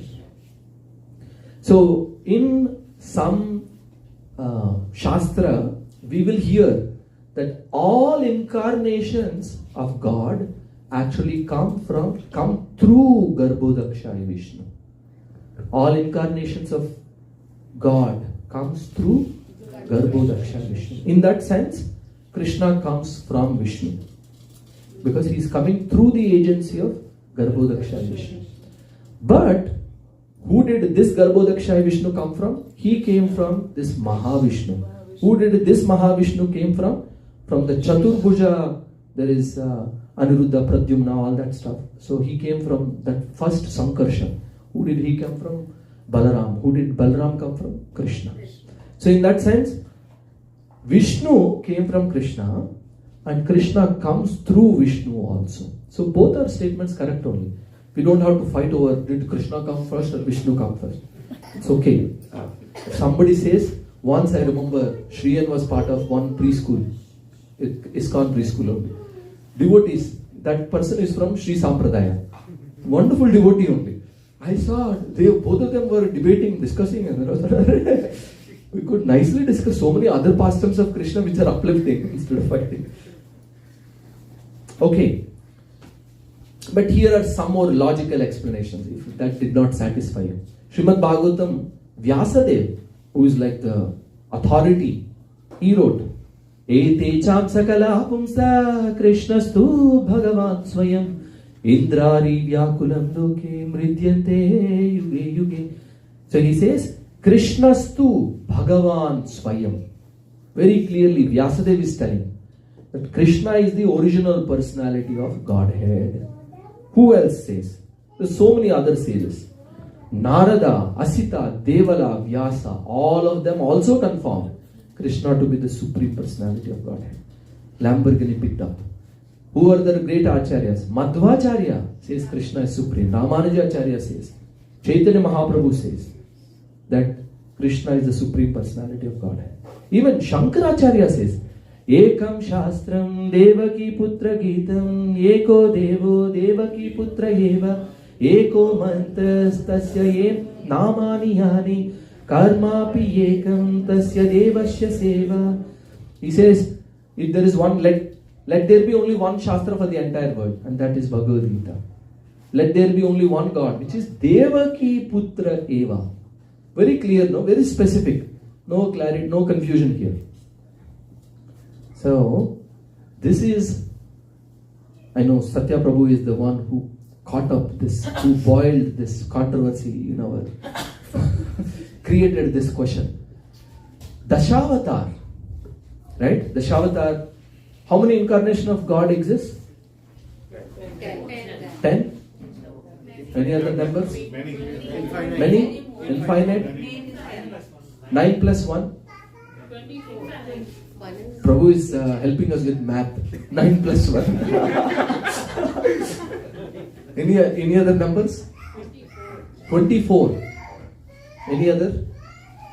You know where the 24 number comes from? The third chapter of Bhagavatam that we were just reciting mentions 24, but before mentioning those 24, Vyasadeva writes, as many waves in the ocean, there are those many number of incarnations. It's a poetic way to say infinite incarnations of God, the Supreme God exists. Of which Jayadeva Goswami wrote 10 of them. Because this was why he wrote Dashavatar Stotra. This was an introduction to something else. If he wrote all the names, then his introduction is only entire book. And what did Jayadeva Goswami start? Why did he start with Dashavatar Stotra? Do you know where Dashavatar Stotra comes? Any ideas? Jayadeva Goswami is the author. Why did he write Dashavatar Stotra? He wrote this in a book called Gita Govinda. Gita Govinda is what is recited to Jagannath Ji every day at night. It's very dear to the Supreme Lord, which describes the pastimes of Radha and Krishna. So Jayadeva Goswami is describing these pastimes, and before that he wanted to clarify, Ara Baba, don't think these pastimes are ordinary. This Krishna is none other than the source of all these incarnations. That's why you will see when we read Keshavadrita Meena Sharira Jaya Jagadisha Hare. Like the Keshavadrita. Who is Keshava? The killer of Keshidima, Krishna. Similarly, everything. Keshavadrita Shukara Rupa. Similarly, Keshavadrita Narahari Rupa Jaya Jagadisha Hare. So every line ends with this. Keshavadrita, Keshavadrita. And then the final line. Mlechan murchayate dasha kriti krite Krishnaya tubhyam nama. Very beautiful. So that Dashavatar Stotra ends with this particular line. It says, Mlechan murchayate dasha kriti krite Krishnaya tubhyam nama. That Krishna is the one who comes in all these incarnations like that. So Jayadeva Goswami is also telling that all these Dashavatar, who is the source? Krishna. Why would he otherwise write? Of course he explains eventually. Why would he otherwise write in front of Gita Govinda before he was explaining the pastimes of Radha? Of course Vishnu is Purushottam. Lord Rama, I mean, I'm sure we heard this, no? 1,000 names of Sahasranama Tatulyam Rama Nama Varanane. So, Rama is more sweeter in dealings than Vishnu. Same personality, different job descriptions. At home, your job description is be a comedian, uplift everybody.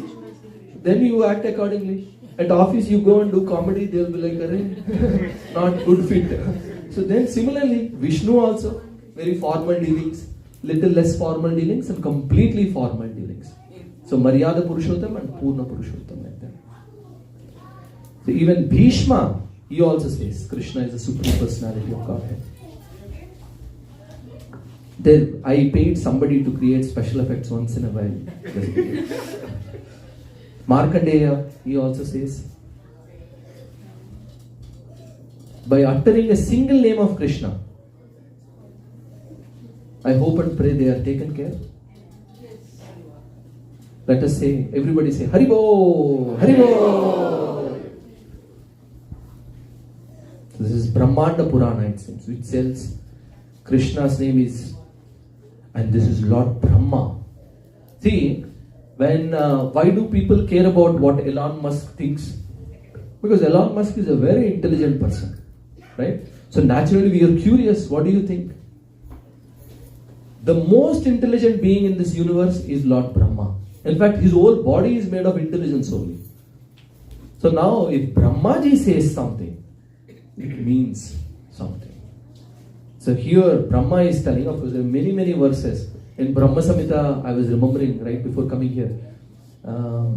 Chintamani prakara sadma sukalpa vriksha laksha vriteshu surabhira vipalayantam Lakshmi sahasra satasam brahma sevyamanam Govindamadi purusham tamaham bhajami Govindamadi purusham Adi purusham Govinda means the one who takes care of cows or the one who enlivens the senses. Govindam Adi purusham. Adi means number one, the first person. Govindamadi purusham tamaham bhajami. So there are many clues. This is Lord Brahma. Brahma Vimohana Leela. I'm sure you heard that. I'm not narrating the pastime for the interest of time. Brahma thought, Supreme Personality of Godhead, Vishnu, he gave me handshake also. I know who my master is. When people said, Supreme Lord must have come to the Goloka, Gokul, and performing pastime, Brahma said, not possible. I know God. He gave me the schedule also already. Why would Vishnu come suddenly? He thought. So he went and he tested Krishna. And then Krishna manifested for one entire year. He expanded his Vishnu forms and all those Vishnus became calves and gopas. And for 1 year, the entire Vrindavan was submerged in love. Because actually all of them had a desire to take care of Krishna as their own children. Even the cows. So Krishna fulfilled their desire. Krishna also took care of Brahma Vimohana. He clarified Brahmas also. Like that. And finally, another story that comes in Mahabharata and also comes in the 84th chapter of the 10th canto of Srimad Bhagavatam. How one Brahmana in Krishna's dynasty, Krishna's Rajya, he was having children born and immediately disappeared. This Brahmana was thinking, happened once, he came and complained to Ugrasena. Maharaj, please, you're the king, you're supposed to protect us. Something is happening. So, second child was born, immediately disappeared. Like that, 9 times it happened. After the 9th time, he was complaining and criticizing and scolding. Arjuna happened to be there at that time. Arjuna said, I will protect your 10th child. And he took a vow. He said, if I am not able to protect your son, I will voluntarily enter in the fire. So Arjuna went, he built a nice arrow dome around their house. 10th child was born, immediately disappeared. Bewildered, Arjuna and Krishna, they go to Narakalok, to Yamalok. And Yamaraj says, I didn't take him. They were not destined, they had full life. And then they looked around everywhere.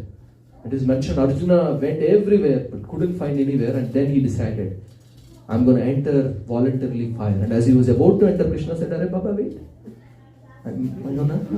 Then he took Arjuna to outside the material universe. And when they came to Garbhodaka ocean, no, not even Garbhodaka ocean, Kajal ocean, Mahavishnu's abode. And he came and all the 10 children of the Brahmanas were with Mahavishnu only. And so Mahavishnu said, I just wanted to look at the beautiful face of Krishna. Alright, same incarnation, no? Same person, no? No. There is a difference. What is it?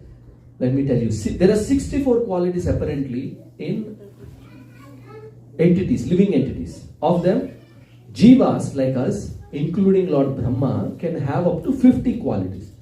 We have some of them in minute quantity. Brahma has them in full quantity. All the 50 qualities. Nectar of Devotion mentions what these 64 are. In case if you want to ask that question, now is certainly bad time. And it is mentioned Lord Shiva has 55 of these qualities. So it's no Jiva can ever become Lord Shiva. You can become Brahma. If you do 100 lifetimes, no mistakes, you perfectly follow the letter of the Shastra, you can become Brahma. But Lord Shiva, not possible. It's a category of its own. But Lord Vishnu has 60 qualities. But the Supreme Personality of Godhead, Sri Krishna, has 64 qualities in full. That's why he's called Purna Purushottam. And what are those 4 qualities? ये नटखट माखन चला रहा था मैंने इसे मना किया और इससे माखन वापस ले रहा था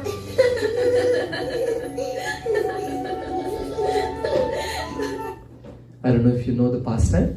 Krishna was about to steal butter, and as he was about to steal butter, for the first time in this Leela, Krishna saw a reflection. But that reflection wasn't very clear, so he thought another Gopa came. He asked, hey, what are you doing here? And the image also replied, hey, what are you doing here? This is my house. I came to eat my butter. And the reflection also said, this is my house. I came to eat butter. But this is not your house. The reflection also said, this is not your house. Arre, I will get you caught to my mother. Then wait, I will. And then right at this time, Mother Yashoda and Balaram comes. Krishna has butter in his hand, all around his mouth. Balaram comes and asks, Arre Kanai, what are you doing? He said, I am not eating. This person is eating. I am stopping him from eating. And that is the context where he says. So this Leela Madhuri, the wonderful pastimes that Krishna enacts, that captures the heart of living entities, to this sweetness only Krishna can do. What is the second quality?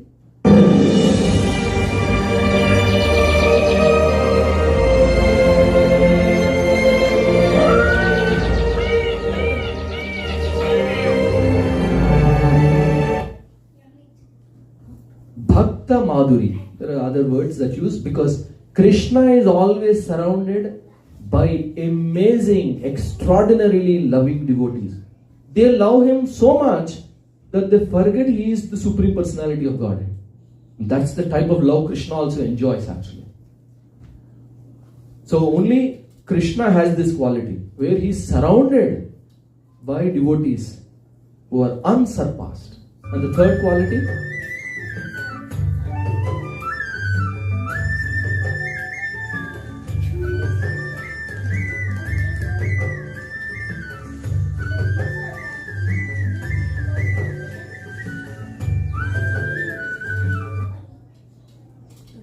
which is Venu Madhuri. He is the one who plays the flute. There are many pastimes. Who is that famous flutist from India? He is Muslim by birth. Nobody knows? Not Tejas. Any other names? Spiritual also. He said he once played one tune that no one ever heard in the flute community. And he said, I'll find that pastime and share. He said, Krishna revealed this tune to me yesterday night as I was coming in the train. So there was some pastime, very famous Gemini they use. Something like that. Ustad Bismillah. Thank you, bro. So Venu Madhuri. And then finally, Rupa Madhuri. Krishna's extremely beautiful lustrous body. Is the most attractive. Krishna, Akarshati iti Krishna. Even though God has many names, this name is primary. God can be called many names. Allah, Jehovah, like that. But why Krishna specifically? Because Akarshati iti Krishna. The most attractive thing is Krishna. Hence proved, Krishna is the Supreme Personality of God.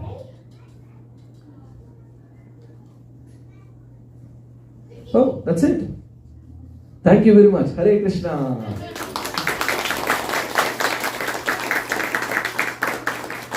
Ammaya, finally class. Okay, so we're going to do the same. Many of you asked, one of the feedback was, would be nice if we can have more discussions. And some of them said, would be nice if the class duration can be shorter also. In my world, both of them are not possible. So we'll do our best. So we will again form groups. This is what we discussed today. If you are awake, that is. So please try to recollect as many points as you are able to recollect. Pair up with a friend, and we're going to do one thing at a time, 30 seconds each. Ready? 1, 2, 3, go. Independence Day, Jana Gana Mana, colors of the flag, modern versus real independence. What did we discuss?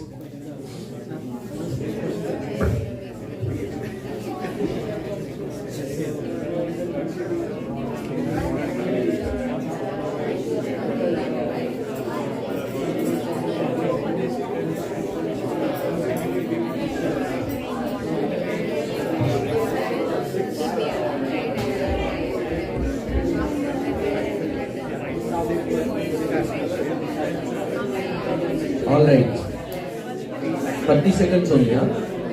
Very difficult, I know. Second one, what are the qualities of a disciple?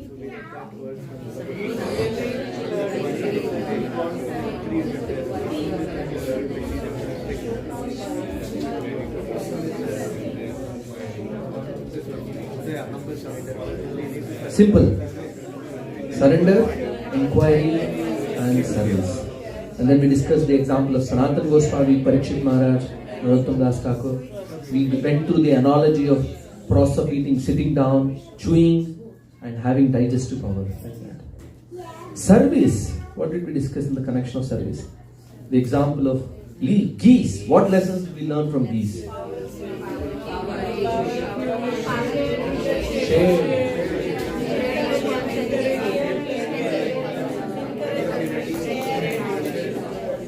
All answers are correct. Who is first? Krishna or Vishnu? Krishna? If you want to be strict by the book, Krishna is the Supreme Personality of Godhead, but we will not break our head. As hence proved, so many things. But Krishna is, when he is in formal dress, he is Vishnu. When he is in informal, personal dealings, then he is Krishna. Which all acharyas told that Krishna is the Supreme? Ramanujacharya, Vyasadeva, Chaitanya Mahaprabhu, Shankaracharya, Devala, Asita, what else? Narada, Ramanuja, Brahma, Bhishma. Let's see if we got everybody.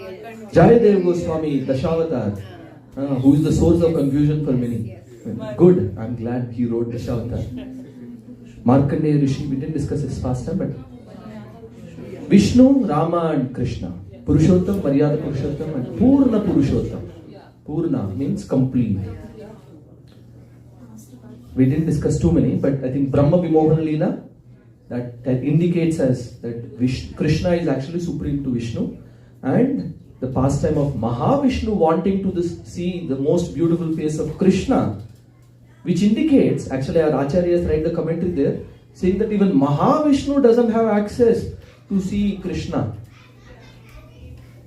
in all his glory. Amazing, no? And finally, how many qualities Vishnu versus Krishna have? 4 extra qualities. What are those 4? लीला माधुरी को भक्त माधुरी वेणु माधुरी. Wow, you guys are amazing. All right, let's give a round of applause to all of you. Hello. So we were just a few minutes behind only. We came to government.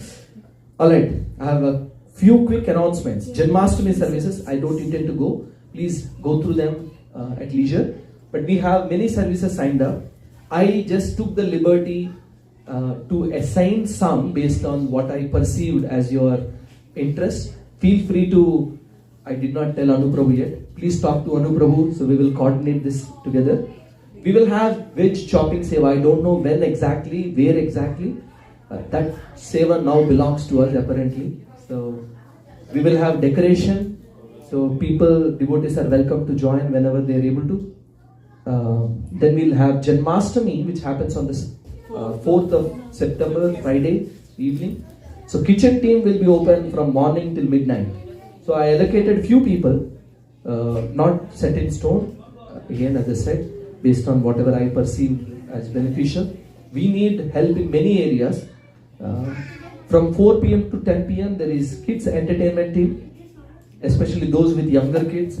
You can take care of your kids. They have amazing Ekadashi Prasadam there. They have games. Your husband or wife can serve in some other team. You and your kid can go and enjoy your Janmashtami there. Very nice time to. I will be part of the welcoming team. So I allocated few Prabhus because I need some crowd control outside.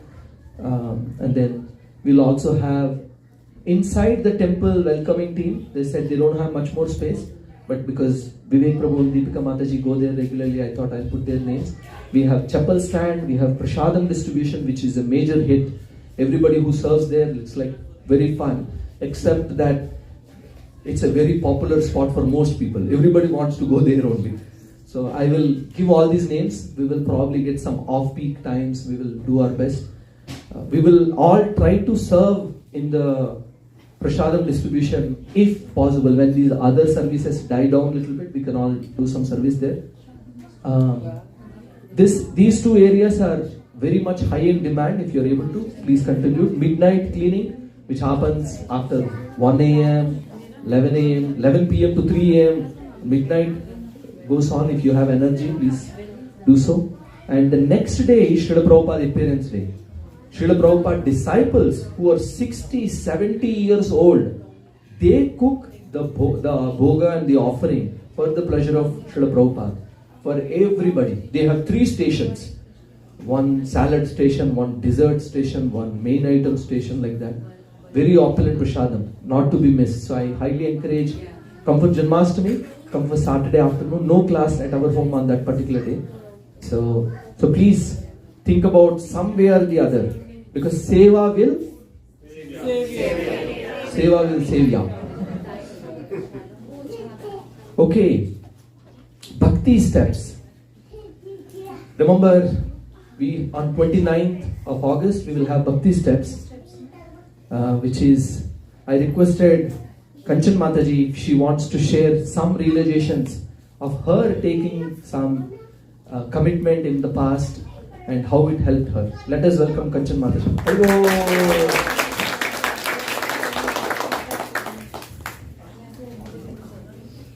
Hare Krishna everyone. Thank you Prabhu for thinking of me. Maybe I can comprise in 3 different points. One is I've become more positive, like thinking everything from positive perspective. Positive perspective ki it's okay, that's fine. ऐसा नहीं होगा, ऐसे ही होगा. So I think thinking in positive is one thing. I can couple everything in, because even with kids, अरे ऐसा नहीं कर रहे, वैसा नहीं कर रहे, I tell my husband कि it's okay, they'll come along. So I'm becoming a little more positive in that way. And then calmness. A lot of calm thing in me, even at work, even with kids, I feel like it's okay. Deadlines are there, I will reach it, and by Krishna's mercy, I'm doing it. And even with the notes, I'm able to join the Bhagavad Gita calls in the morning, give my notes, join the meeting that I have at 9 o'clock. So I think Krishna is making me do it. I think it's all Krishna's mercy that I'm able to get up in the morning, right at the time, join the call and do the notes. So I think calmness. And then third one is fearlessness. I think I feel I'm surrendering it to Krishna and I'm not fearless. Like, ठीक है, क्या होगा ज़्यादा से ज़्यादा? Krishna will take care. It's fine. Fearful. Now you're not fearful. I'm not like scared of anything. कि अरे ये नहीं करूँगी तो what will my boss feel? I'm not even thinking in that. I'm not running behind new projects. Like जितना है उतने में Krishna will take care. So I think I've surrendered. So those are 3 things I have coupled my journey in. Oh, Chakraji told me for many years he was struggling to keep his commitment. But he said, once I made that commitment in front of the yajna, in front of all the devotees, now he consistently chants 8 rounds. So this is the power of committing. Whatever that number is, time will fly. You will be amazed actually. If you don't latch on to the bus that is in front of you, people will leave. You will be left behind. 10 years later, you will wonder and sleep in your bed, lamenting, Arey, I wish I took that step. I know it was going to be painful, but I wish I did it anyway. So let's not have that regret. Thank you, Mataji, for sharing your reflection. This is the one video I thought was so beautiful. I don't like Elon Musk as a person, but I like his determination because his pace is good, direction is off. But when he was asked, SpaceX, they had multiple failures, they were on the brink of, they had no money basically. They scraped together to form the one final attempt and somehow they were able to launch and then they succeeded. Now it is a multi-trillion-dollar company and all that. So this was many years ago. He was asked, who inspired you to become a SpaceX engineer? And he said Neil Armstrong and some of these other people. And the interviewer asked, but Neil Armstrong is against commercialization of space. He's not supporting you. How does it feel that those of whom you look up to, they are casting stones at you? How does it feel? And Elon Musk, I don't know if you watched his interview, he becomes emotional with tears welling up in his eyes. He said, very hard. Very hard. He says like that. So when I was watching this, by Krishna's mercy, I always have another Bhagavad Gita thread going on in the background. My misfortune or fortune, I don't know. So I'm making always connections. And I was thinking, actually in spiritual journey also, one after the other, you try so many things, so many solutions. Mind, you can never succeed against the mind, it feels like. You're thinking, Arey, will I ever be able to get rid of these bad desires I have? And then you're thinking, when will I get the determination to do it all? And the interviewer asks, so have you ever considered giving up? And there's a famous answer. He says, never. I will play that video. You need that attitude of Elon Musk to be. So remember, he went through all of this. I think by this time he successfully launched the 4th one. He did not become a very successful company at that time yet. But see his determination for a material cause. Why is he so determined? He wants to send people to Mars. How is it going to help get rid of the birth, old age, disease, death, peace, relationship issues? That's a different question. His purpose is so big, but still look at his determination. How much more determined should we be to uplift the world? First of all, uplift ourselves and uplift the world. So let's watch our, and then we'll scan the QR code and see if we can fill up the Bhakti Steps Festival. When you had that 3rd failure in a row, did you think, I need to pack this in? No. Why not? I'm never gonna.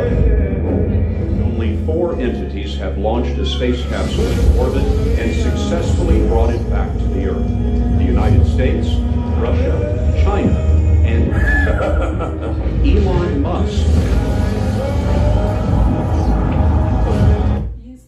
So he said, when he asked, did you think about giving up? He said, never. Why not? The interviewer asked. And what was his answer? I don't ever give up.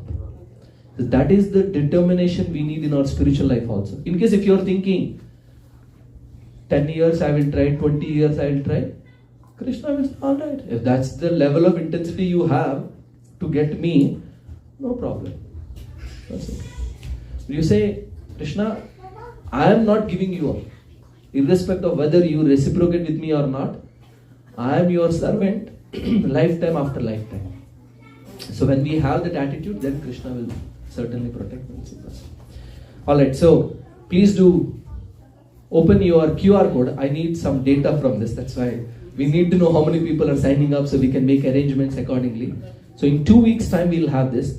So if you are already committed, again as I mentioned last time, we would love, by the way, now level 1, Karnataka Prabhu said, one round of chanting is doomed. He said, we should never start with one, he said. So level 1 now is 2 rounds. So 2 to 4 rounds is level 1, 4 to 8 is level 2, 8 to like that. So please upgrade your chanting for sure. If you are already chanting consistently for some time, 1 or 2 rounds, consider upgrading to 4 rounds.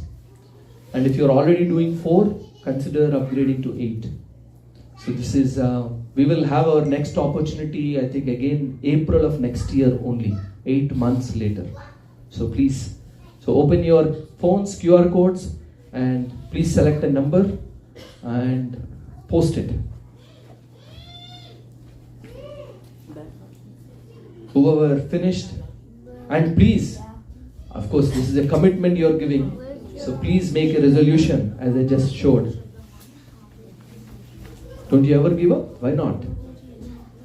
I don't ever give up. Alright.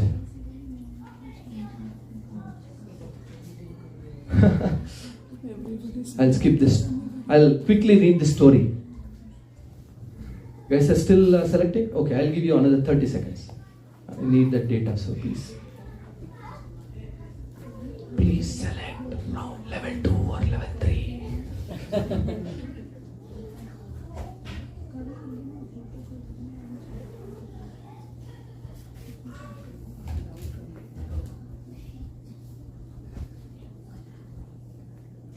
Have you heard about this story? Everybody, somebody, nobody, anybody? I'll read this, please listen. There was an important seva to be done. Everybody was sure somebody would do it. Anybody could have done it, but nobody did it. Somebody got angry about that because it was everybody's job. Everybody thought that anybody could do it, but nobody realized that everybody wouldn't do it. It ended up that everybody blamed somebody when nobody did what anybody could have done. Nice. So, okay, we can clap for that.